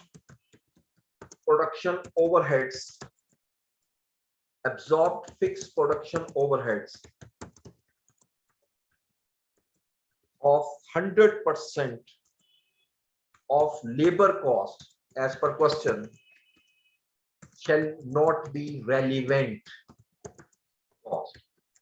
ठीक है जी, ये स्टेटमेंट मैंने जो लिखी है वो यहां से ली कि जो 100% ऑफ स्किल लेबर अब्सॉर्ब कर रहे हो, ये मेरा रेलिवेंट नहीं है।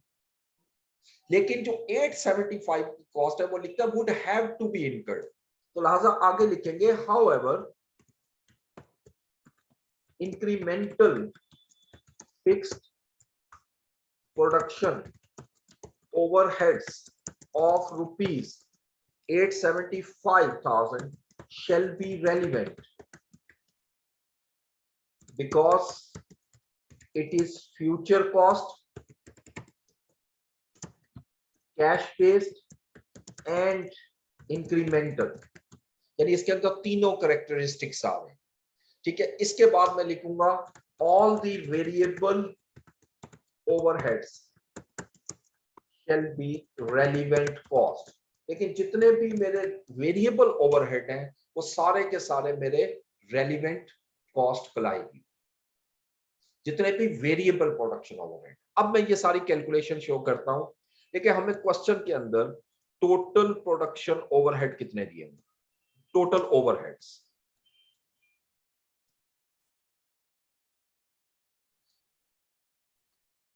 देखिए क्वेश्चन में दिए हुए 8.5 मिलियन, इसमें से मैं लेस कर देता हूं फिक्स प्रोडक्शन ओवरहेड्स।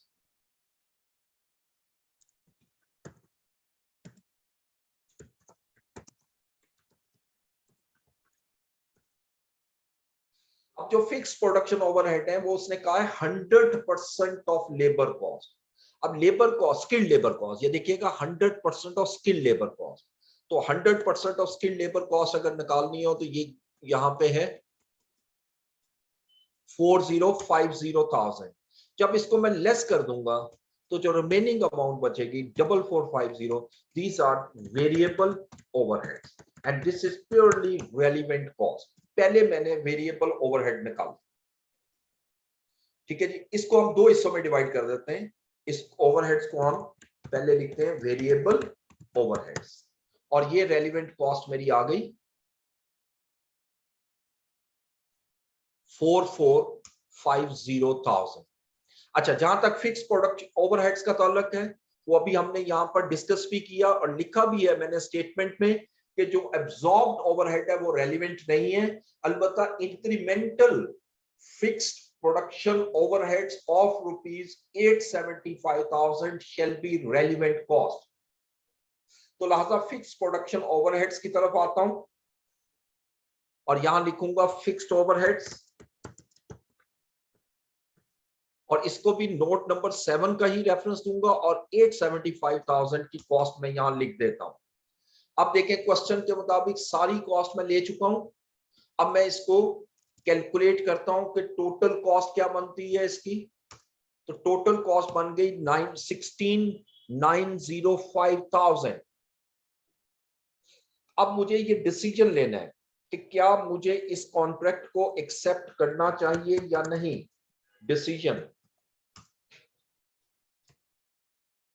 अब डिसीजन कैसे लेंगे, देखें उसने क्या लिखा था पहली स्टेटमेंट में कि Fazal Industries Limited is currently negotiating a contract to supply its product to Kmart, a large chain of departmental stores. Kmart finally offered to sign a 1-year contract at a lump sum price of 19 million.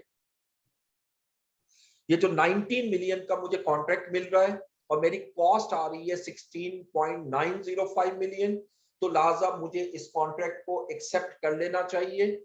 और इसके लिए मैं यहां पर एक statement लिखूंगा,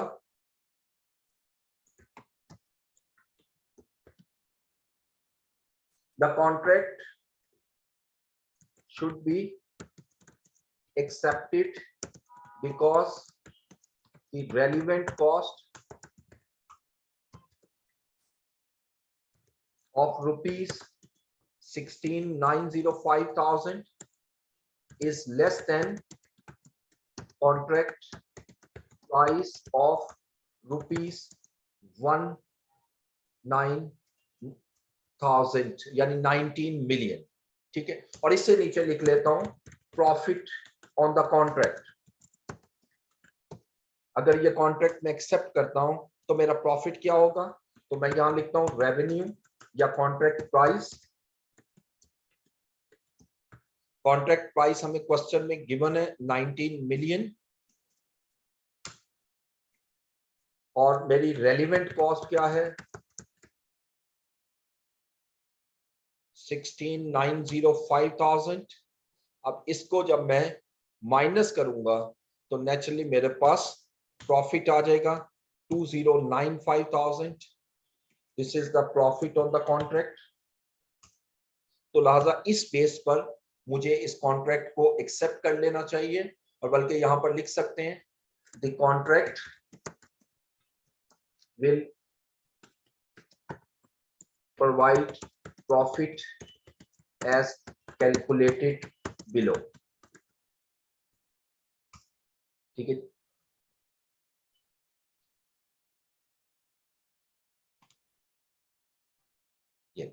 ठीक है, ये कंप्लीट एक क्वेश्चन था एग्जामिनेशन पॉइंट ऑफ व्यू से। अगर फुल क्वेश्चन आएगा तो कैसे करेंगे।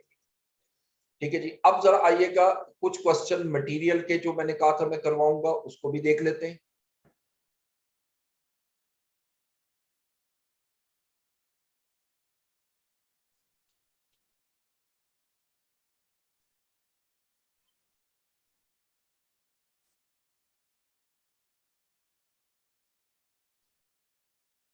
ये क्वेश्चन देखते हैं, एग्जांपल नंबर 9। ये मटेरियल से relevant cost of material calculate करनी है। इसका फ्लो चार्ट आपके माइंड में होगा जो हमने लास्ट टाइम किया था। ये page number 511।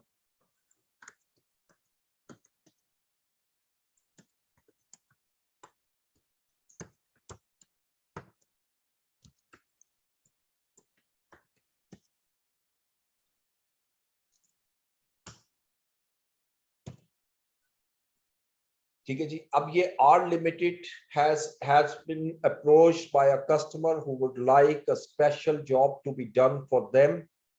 The job would require the following material.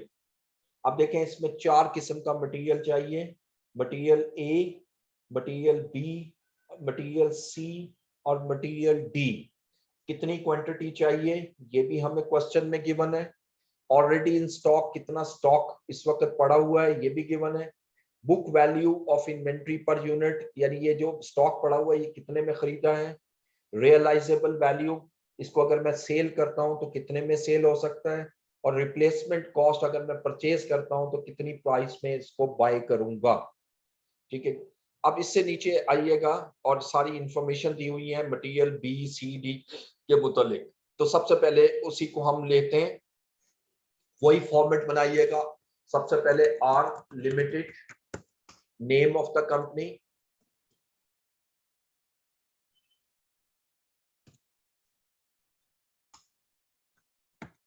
relevant cost statement,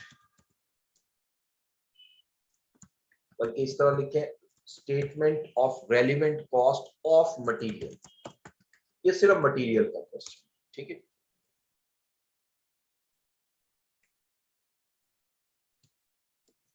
इसको यहाँ नीचे लाते हैं ताकि नोट्स भी मैं आपके सामने लिख सकूं। इसी तरह दो कॉलम बना लेते हैं, नोट्स और रुपीस। देखिए सबसे पहले है हमारे पास मटेरियल ए। अच्छा, मटेरियल ए के मुतालिक अगर आप देखें तो नीचे कोई डिस्कशन नहीं की हुई, इस बी से शुरू हो रहा है। लेकिन मटेरियल ए यहीं से पता लग जाएगा कि 1000 केजी मुझे चाहिए, स्टॉक में ये मौजूद नहीं है। इसका मतलब जब स्टॉक में मौजूद नहीं है तो वो फ्लो चार्ट के मुताबिक मुझे इसको बाय करना पड़ेगा। कितने में बाय करूंगा? प्राइस गिवन है 6 रुपीज, तो यही मेरी रेलिवेंट कॉस्ट होगी, यानी 6000 शैल be the relevant cost, 1000 into 6। अब इसको प्रॉपर नोट की फॉर्म में हम लिखेंगे।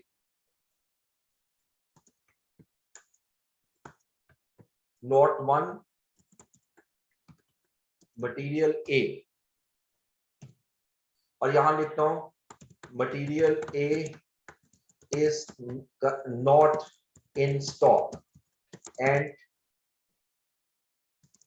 shall have to be bought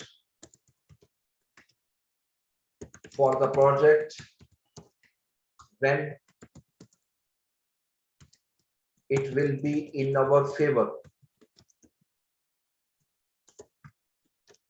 Hence, relevant cost shall be current replacement cost of ₹6 per unit. ठीक है, अब इसकी कैलकुलेशन यहां कर लेते हैं। रिक्वायर्ड मटेरियल, मुझे कितना मटेरियल चाहिए? क्वेश्चन के मुताबिक मुझे 1000 यूनिट चाहिए, और जो रेलिवेंट कॉस्ट है पर यूनिट वो उसने 6 रुपीज दी है। इसको जब मल्टीप्लाई करूंगा तो total relevant cost of material A आ जाएगी इन रुपीस। तो इसको सिंपली मल्टीप्लाई कर दो, 1000 इंटू 6, यानी 6000 शैल बी द रेलिवेंट कॉस्ट। ये रेलिवेंट कॉस्ट यहां पर आ गई।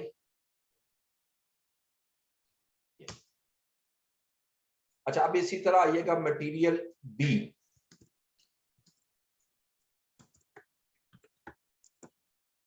Note number 2। अच्छा, मटेरियल बी के मुतालिक वो लिख रहा है material B is use regularly by R limited. अच्छा, पहले ऊपर देखिएगा कि टोटल क्वांटिटी मुझे चाहिए 1000 यूनिट्स, 6000 स्टॉक में है। अच्छा, जब 600 स्टॉक में है तो इसका मतलब 400 तो मुझे खरीदने पड़ेंगे। तो 400 के लिए जो रेलिवेंट कॉस्ट है वो तो यही करंट रिप्लेसमेंट कॉस्ट है, 5 रुपीज। लेकिन जो बाकी 400 है उसके लिए हमें देखना पड़ेगा क्या ये रेगुलर यूज में है। उसने कहा रेगुलर यूज में है, and if unit of B are required for this job they would need to be replaced to meet the other production requirement. और वो कह रहा है कि अगर मटेरियल बी जो है वो इस जॉब के लिए मुझे चाहिए होगा तो मुझे उसको खरीदना पड़ेगा, रिप्लेस करना पड़ेगा, ताकि मैं प्रोडक्शन डिमांड को फुलफिल कर सकूं। तो लिहाजा जो 400 यूनिट है उसके लिए भी रेलिवेंट कॉस्ट 5 रुपीज होगी। तो इट मींस के ये दोनों के लिए, यानी 1000 केजी के लिए या 1000 यूनिट्स के लिए रेलिवेंट कॉस्ट जो है वो मेरी 5 रुपीज पर यूनिट ही होगी। ठीक है, अब इस चीज को मैं यहां पर एक्सप्लेन करूंगा। पहले नोट 2, ये जो एक्सप्लेनेशन है this is most important for examination कि आप इसको कैसे करते हो, इसके भी मार्क्स होते हैं। मैं लिखता हूं जी मटेरियल बी, बल्कि इस तरह लिखे, we need 1000 units of material B, current stock level is 600 units. It means that we have to buy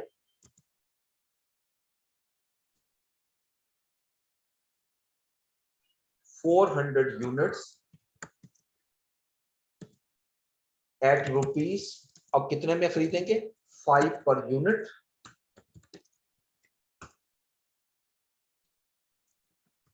which is relevant cost।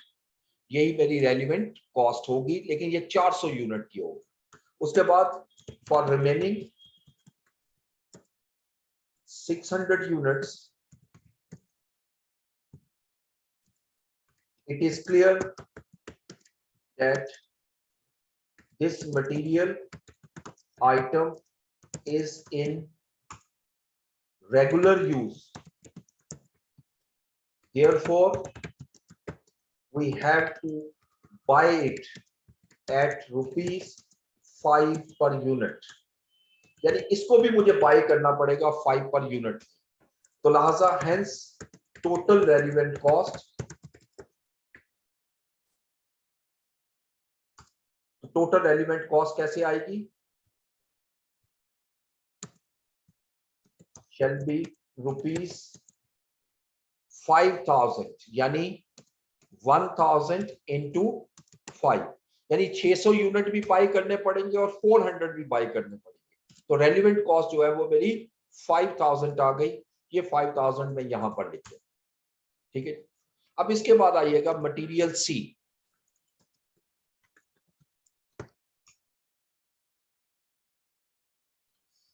Material सी के मुतालिक लिखता है जी कि पहले तो देखिए मुझे कितनी क्वांटिटी चाहिए। We need 1000 units of material, 700 stock में मौजूद है।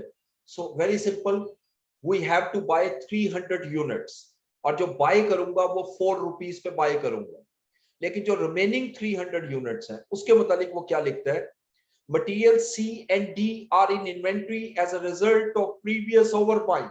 यानी इसका मतलब ये रेगुलर यूज में नहीं है, ये आपने पहले ओवर बाइंग कर ली थी। And they have to be they have a restricted use, no other use could be found for material C.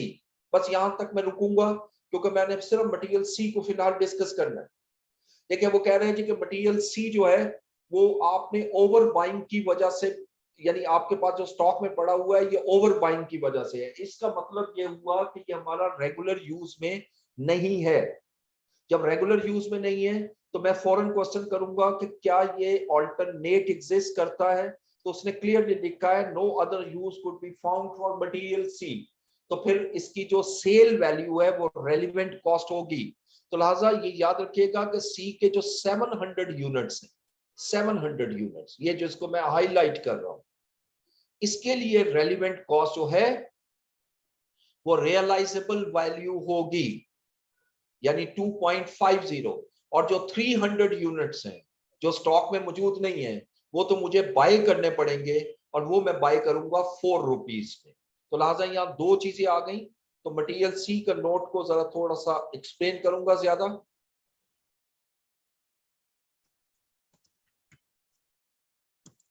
Material C, और मैं लिखता हूं जी कि we need how many units? 1000 units of material C and current stock level is 700 units.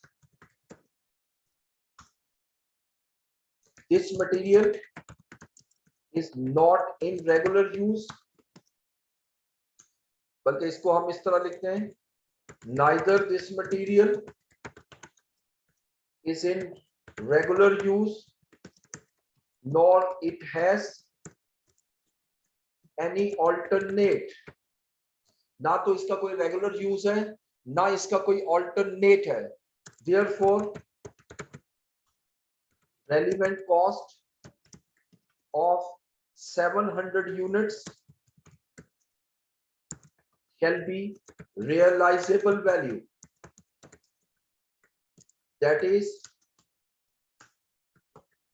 और realizable value है 2.50 per unit. ये तो पहले मैंने एक्सप्लेन उसको किया जो स्टॉक में पड़े हुए हैं। अब रह गए 300 यूनिट्स, यानी मुझे 1000 यूनिट चाहिए थे, 700 स्टॉक में पड़े हुए हैं। तो 300 के मुताबिक मैं लिखता हूं for remaining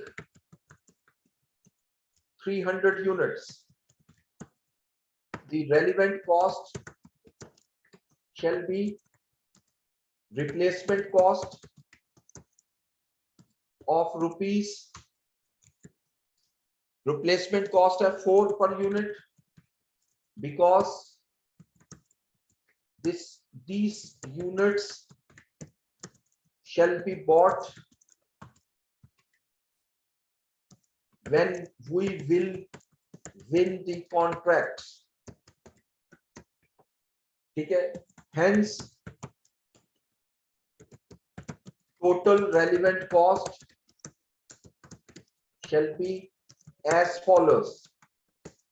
अब इसकी टोटल रेलिवेंट कॉस्ट में यहां लिख रहा हूं, मैं लिखता हूं यूनिट्स इन स्टॉक। जो यूनिट स्टॉक में है उसकी डिस्कशन हमने की 700 यूनिट्स, उसकी realisable value 2.50 is the relevant cost. तो ये मैं यहां पर 700 इंटू 2.50 करता हूं तो 1750 आ गई। और यूनिट्स नॉट इन स्टॉक, इसके लिए रेलिवेंट कॉस्ट जो है 300 यूनिट्स के लिए, ये मुझे चूंकि खरीदना पड़ेगा, जैसे आपने ऊपर डिस्कस किया, 4 rupees shell be the relevant cost, यानी 300 इंटू 4, तो मेरी टोटल रेलिवेंट कॉस्ट जो है वो 2950 हो गई। मटेरियल सी की जो रेलिवेंट कॉस्ट है वो मैं इससे लिंक करता हूं 2950। अब मेरी आखिरी कॉस्ट रह जाती है material D, that is note number 4.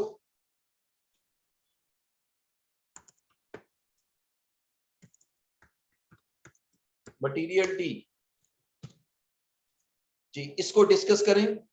तो मटेरियल डी के मतलब पहले देख लें, टोटल जो मटेरियल चाहिए वो 200 यूनिट्स हैं और 200 ही मेरा स्टॉक में मौजूद है।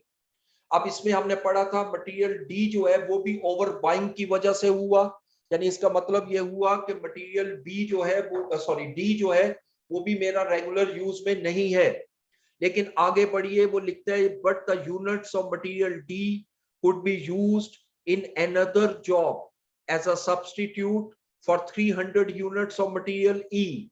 यानी एक आपका और कॉन्ट्रैक्ट है जिसमें मटेरियल ई चाहिए और मैं उसके 300 यूनिट जो मटेरियल के हैं वो ये 200 यूनिट को रिप्लेस कर सकते हैं। यानी 200 units of material D are sufficient to replace 300 units of material E which currently cost rupees 5 per unit, of which the company has no units in inventory at the moment. देखिए बड़ी simple सी logic है कि अगर तो मुझे material इसको substitute use करता हूं तो मटेरियल ई नहीं खरीदना पड़ेगा, वो मेरी सेविंग फ्रॉम ऑल्टरनेट होगी। अब इसको अगर मैं उसी फ्लो चार्ट के कॉन्टेक्स्ट में आपको समझाऊं तो हमने पहला क्वेश्चन क्या किया था कि does spare capacity is required quantity in stock, I need 200 units of material D which is in stock। अब दूसरा सवाल आंसर इज यस। तो दूसरा सवाल किया था is it in regular use, तो यहां से अगर आप देखें तो उसमें क्लियरली लिखा हुआ है कि it is not in a regular use. और फिर तीसरा सवाल मैंने क्या किया था फ्लो चार्ट में कि is has it any alternate, क्या इसका ऑल्टरनेट यूज है, तो आंसर इज यस। जब आंसर यस आ रहा है तो फिर हमने दो चीजें लेनी है, एक सेल्स वैल्यू यानी और दूसरा benefit from alternate, whichever of these two amount will be higher shall be the relevant cost। तो लिहाजा मैं यहां पर आता हूं मटेरियल डी में और मैं पहले इसको एक्सप्लेन कर लेता हूं। मैं लिखता हूं we need 200 units of material D which is currently in stock। This item of material is not in regular use। ये रेगुलर यूज में हमारी नहीं है, but it has an alternate use। Therefore the relevant cost shall be higher of sales value or benefit from alternate। ये पहले मैंने उसको flow chart को आपको एक स्टेटमेंट फॉर्म में कन्वर्ट कर दिया। अब मैं लिखता हूं relevant cost of material D is calculated as under. अब इसको मैं कैलकुलेट कर रहा हूं। देखिए मुझे दो चीजें कैलकुलेट करनी है। पहले तो सेल्स वैल्यू, देखें ये कितने में सेल हो सकता है। रियलाइजेबल वैल्यू है 6 रुपीज, यानी इसको अगर मैं बेचना चाहूं तो 6 रुपीज में ये सेल हो सकता है। तो मैं पहले लिखता हूं इसकी रियलाइजेबल वैल्यू या सेल्स वैल्यू जो बनेगी 200 इंटू 6, यानी 1200 मुझे बेनिफिट मिल सकता है। लेकिन दूसरी तरफ मैं लिखता हूं benefit from alternate, benefit from alternate. और ऑल्टरनेट का बेनिफिट क्या है कि मटेरियल्स ई मुझे नहीं खरीदना पड़ेगा। और मटेरियल ई के कितने यूनिट मुझे सेव हो जाएंगे एज पर क्वेश्चन 300 यूनिट, और ये 5 रुपीज में मैंने खरीदने थे, यानी 300 यूनिट जो मुझे सेव हो जाएंगे, इसको खरीदने नहीं पड़ेंगे और 5 रुपीज पर यूनिट मेरी कॉस्ट सेव हो जाएगी। तो यहां देखें तो 300 इंटू 5।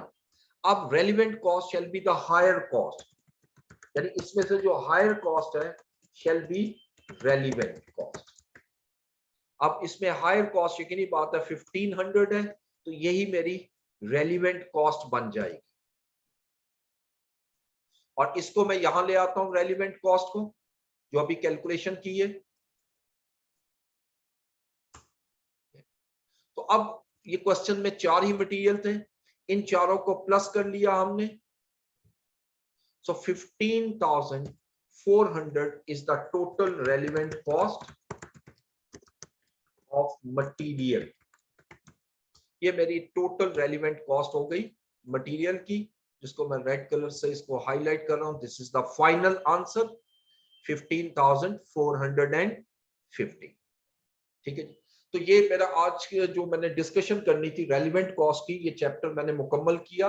अब जरा इसके क्वेश्चंस आप जरा बुक से देखिएगा। नेक्स्ट क्लास में मैं कुछ और क्वेश्चन भी शेयर करूंगा। एग्जामिनेशन में इसके बहुत ज्यादा क्वेश्चन नहीं आए हुए, लेकिन जितने भी आए हैं वो भी हम क्वेश्चन सॉल्व करेंगे नेक्स्ट क्लास में। अभी चूंकि आप लोगों के क्वेश्चन रेलिवेंट और सॉरी सीवीपी से भी थे, तो सीवीपी का सोल्यूशन जो है वो सिर्फ मेरे 3 क्वेश्चन रह गए सॉल्व करने वाले, वो मैं कर लूं तो फिर आपके साथ कल तक इंशाल्लाह शेयर करता हूं।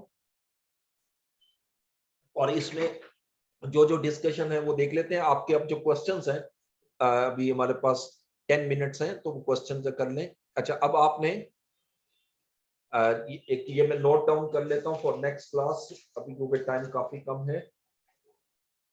Discuss CVP past papers question number 1 and question number 2। Okay,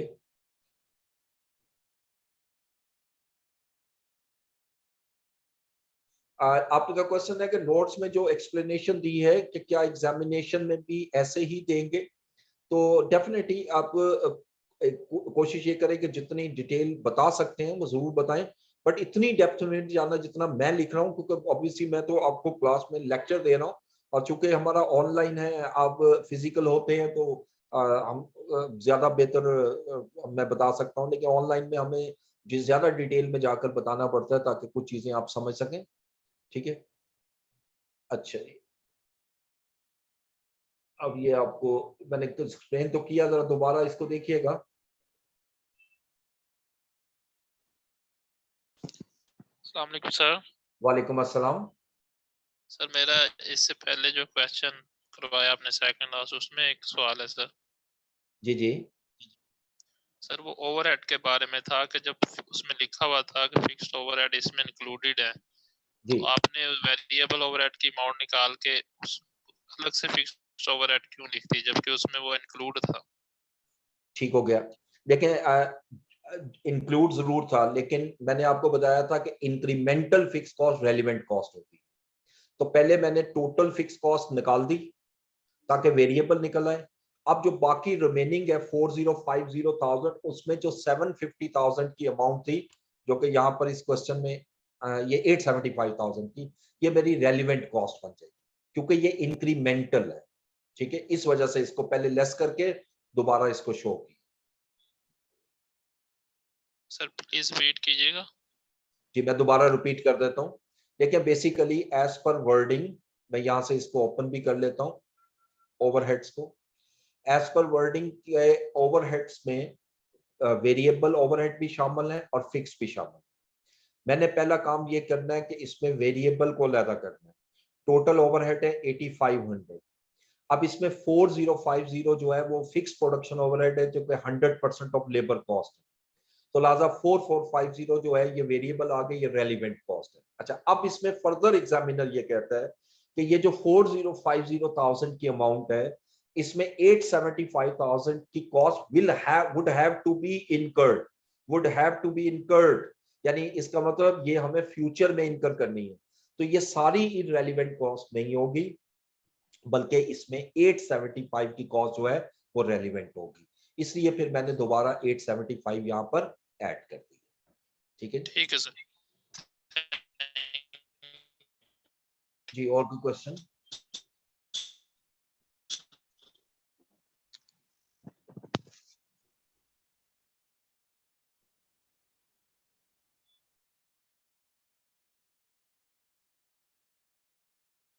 ji any more question please?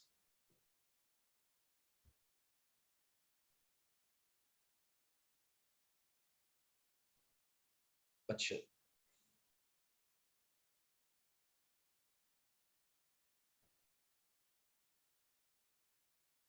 D material last question. Okay जी, लास्ट क्वेश्चन में मैं जरा डी मटेरियल जो है वो डिस्कस कर लेता हूं आपके लिए। देखिए मटेरियल डी के मुतालिक क्वेश्चन में वो ये लिख रहा है कि मटेरियल डी जो है, sorry this one, material D जो है वो हमारा are in inventory as a result of previous over buying, यानी हमने इसको ओवर बाई किया था, उसकी वजह से ये स्टॉक में मौजूद है। And they have a restricted use. और इससे आगे तो सी की बात कर रहे हैं, लेकिन डी की कह रहे हैं, but unit of material D could be use in another job as substitute for 300 units of material E which currently cost 5 per unit. देखें मेरे पास इस वक्त मटेरियल डी मौजूद है, मेरे पास दो ऑप्शन है। एक ऑप्शन तो ये है कि मैं इसको सेल कर दूं मार्केट में। दूसरी ऑप्शन जो अल्टरनेट दिया हुआ है, जो सब्स्टिट्यूट दिया, वो ये है कि एक और कॉन्ट्रैक्ट के लिए मुझे मटेरियल ई चाहिए और इस मटेरियल डी को मैं एज अ सब्स्टिट्यूट यूज कर सकता हूं मटेरियल ई के लिए। सो इट मींस कि अब मेरे पास अल्टरनेट क्या हुआ कि material D can be used as a substitute for material E. और इसका मतलब अगर मैं उसको सब्स्टिट्यूट यूज करता हूं तो मटेरियल ई मुझे बाय नहीं करना पड़ेगा, तो मुझे ये सेविंग हो जाएगी 300 इंटू 5, ये जो मैंने कैलकुलेशन शो की। यानी अगर ये मटेरियल डी मैं मार्केट में बेचता हूं तो 200 केजी ही सेल हो सकते हैं। 200 इंटू 9, सॉरी ये मैंने गलत नहीं 6, सॉरी ठीक है 6, 200 इंटू 6 1200। और अगर मैं इसको सब्स्टिट्यूट के तौर पर यूज करता हूं मटेरियल ई में, तो मटेरियल ई मुझे सेविंग होगी मटेरियल ई से, यानी 300 यूनिट ऑफ मटेरियल ई मुझे खरीदने नहीं पड़ेंगे। तो 300 इंटू 5 1500, तो जो इनमें से हायर होगा वही रेलिवेंट कॉस्ट है। तो प्लीज मैं एक दफा आप सब लोगों से रिक्वेस्ट करूंगा कि जो आप लोगों को लास्ट लेक्चर में मैंने फ्लो चार्ट ऑफ मटेरियल करवाया था उसको जरा सामने रखिएगा, इंशाल्लाह उम्मीद है कि ये समझ आ जाएगी। Material B is not clear, okay. Material B, देखिए मटेरियल बी के मुतालिक तो वो बड़ा क्लैरिटी में लिख रहा है कि मटेरियल बी जो है वो रेगुलर यूज में है, और अगर हमें इस जॉब के लिए अगर चाहिए होगा तो वो भी बाय करना पड़ेगा। देखें फ्लो चार्ट, फिर मैं वही बात करूंगा फ्लो चार्ट की। फ्लो चार्ट में मेरा पहला क्वेश्चन ये होता है, अगर मैं इसको यहाँ थोड़ा सा एक्सप्लेन करूं फ्लो चार्ट को, मैं लिखता हूं कि इस रिक्वायर्ड क्वांटिटी इन स्टॉक, तो मैं आंसर करूंगा यस, 700 मेरे स्टॉक में मौजूद है, बट नो भी करूंगा 300 मेरे स्टॉक में मौजूद नहीं है, नहीं सॉरी 600 स्टॉक में मौजूद है और 400 स्टॉक में मौजूद नहीं है। तो अगर बात करूं जो नहीं है उसके लिए, तो रिप्लेसमेंट कॉस्ट मेरी रेलिवेंट कॉस्ट होगी, और रिप्लेसमेंट कॉस्ट है मेरी 5 रुपीज। और जो स्टॉक में है, ठीक है, इसको मैं ऊपर ले जाता हूं, इसको नीचे ले आता हूं, और जो स्टॉक में मौजूद है उसके लिए मैं दूसरा क्वेश्चन करूंगा, is it in regular use. ठीक है, तो ये हमने पढ़ा था, आंसर इज यस। उसने क्वेश्चन में कहा हाँ जी ये रेगुलर यूज में है। भाई जब रेगुलर यूज में है तो हमने फ्लो चार्ट में इस चीज को डिस्कस किया था कि replacement cost shall be a relevant cost, तो 5 रुपीज। तो यानी ये 400 यूनिट्स के लिए भी रेलिवेंट कॉस्ट 5 है, 600 यूनिट के लिए भी रेलिवेंट कॉस्ट 5 है, तो लिहाजा 1000 यूनिट इनटू 5 कर दूंगा, that will be the relevant cost. अस्सलाम वालेकुम। वालेकुम अस्सलाम। सर इससे पिछले वाले क्वेश्चन में जो एक पॉइंट था जिसमें स्किल्ड लेबर और अनस्किल्ड लेबर का वो डिस्कस कर रहे थे सर, उसमें मेरा क्वेश्चन ये था कि स्किल्ड लेबर अभी हमारे पास एग्जिस्ट नहीं कर रही है, लेकिन अनस्किल्ड लेबर वो काम कर रही है, सर ऐसे ही है? Semi skill worker. Semi skill हाँ काम, तो अभी हम उस स्किल्ड लेबर को मार्केट से परचेज करेंगे? जी बिल्कुल, हायर करेंगे। तो सर ये जो फिर जो नीचे 30 डेज की बात कर रहा है, ये before terminating their services, sir ये तो इसका ये है क्या ना कि ट्रीटमेंट? देखें, ओके आप पूरा पॉइंट रिपीट कर दें तो मैं एक बार बिल्कुल कर एक्सप्लेन करता हूँ। यहाँ पर एक पॉइंट ज़हन में रखिएगा, अगर इस कॉन्ट्रैक्ट की वजह से सेमी स्किल्ड लेबर को मुझे फायर करना पड़े, यानी मुझे इनको निकालना पड़े, तब तो वो मेरी रेलिवेंट कॉस्ट होगी। यहाँ कहीं मेंशन नहीं है कि सेमी स्किल्ड जो यूज कर रहे हैं वो उसको हमें निकालना पड़ेगा, वो तो सिर्फ टर्म्स एंड कंडीशन लिख रहा है, company will have need to give a notice of 30 days before terminating their services. तो जिस चीज को क्लैरिटी नहीं होती तो हम उसको यही लेते हैं जो वर्डिंग दी हो। ठीक है, तो इसके पॉइंट ऑफ व्यू से रेलिवेंट कॉस्ट जो है वो सिर्फ और सिर्फ वही होगी जो लेबर को हायर कर। ठीक है, तो सर अगर हमने इसको स्किल को भी अगर इस कॉन्ट्रैक्ट के लिए हमने मार्केट से परचेज करना है, तो सर अभी जो काम हमारा सेमी स्किल का रही है, तो सर उसको भी फिर वो कंटिन्यू रखेंगे, यानी कि उनको भी हम फिर वो करंट रेट पर हम उनको भी उसकी वो पेमेंट करेंगे? एब्सोल्युटली राइट, यानी वो हम खत्म नहीं कर। सर ये अगर मैं इसका वो नटशेल में ये अगर वो मतलब निकालना चाहूँ कि अभी जो काम करना है वो सेमी स्किल का रही है, पर इस कॉन्ट्रैक्ट के लिए हमें सिर्फ स्किल लेबर चाहिए होगी, इसलिए हमें उसको भी परचेज करना पड़ेगा। Very good, exactly exactly. जी sir, thank you so much, thank you. Thank you. Okay जी, क्लास का टाइम खत्म हुआ, बाकी इंशाल्लाह नेक्स्ट क्लास में हम सर करेंगे। अगर यहाँ पे जी सेमी स्किल्ड लेबर को हम फायर करते हैं, देन उसकी कास्ट का कैसे डील करेंगे? उसको माइनस करेंगे, उससे जो बेनिफिट हमें मिलेगा ना, अगर हमें कोई एक्स्ट्रा पे करना पड़ता है, जैसे 30 दिन का नोटिस देना पड़ेगा, 30 दिन की जो एक महीने की सैलरी है ना, वो मेरी रेलिवेंट कॉस्ट बन जाएगी। ठीक है जी, तो बाकी इंशाल्लाह फिर नेक्स्ट क्लास में डिस्कस करते हैं।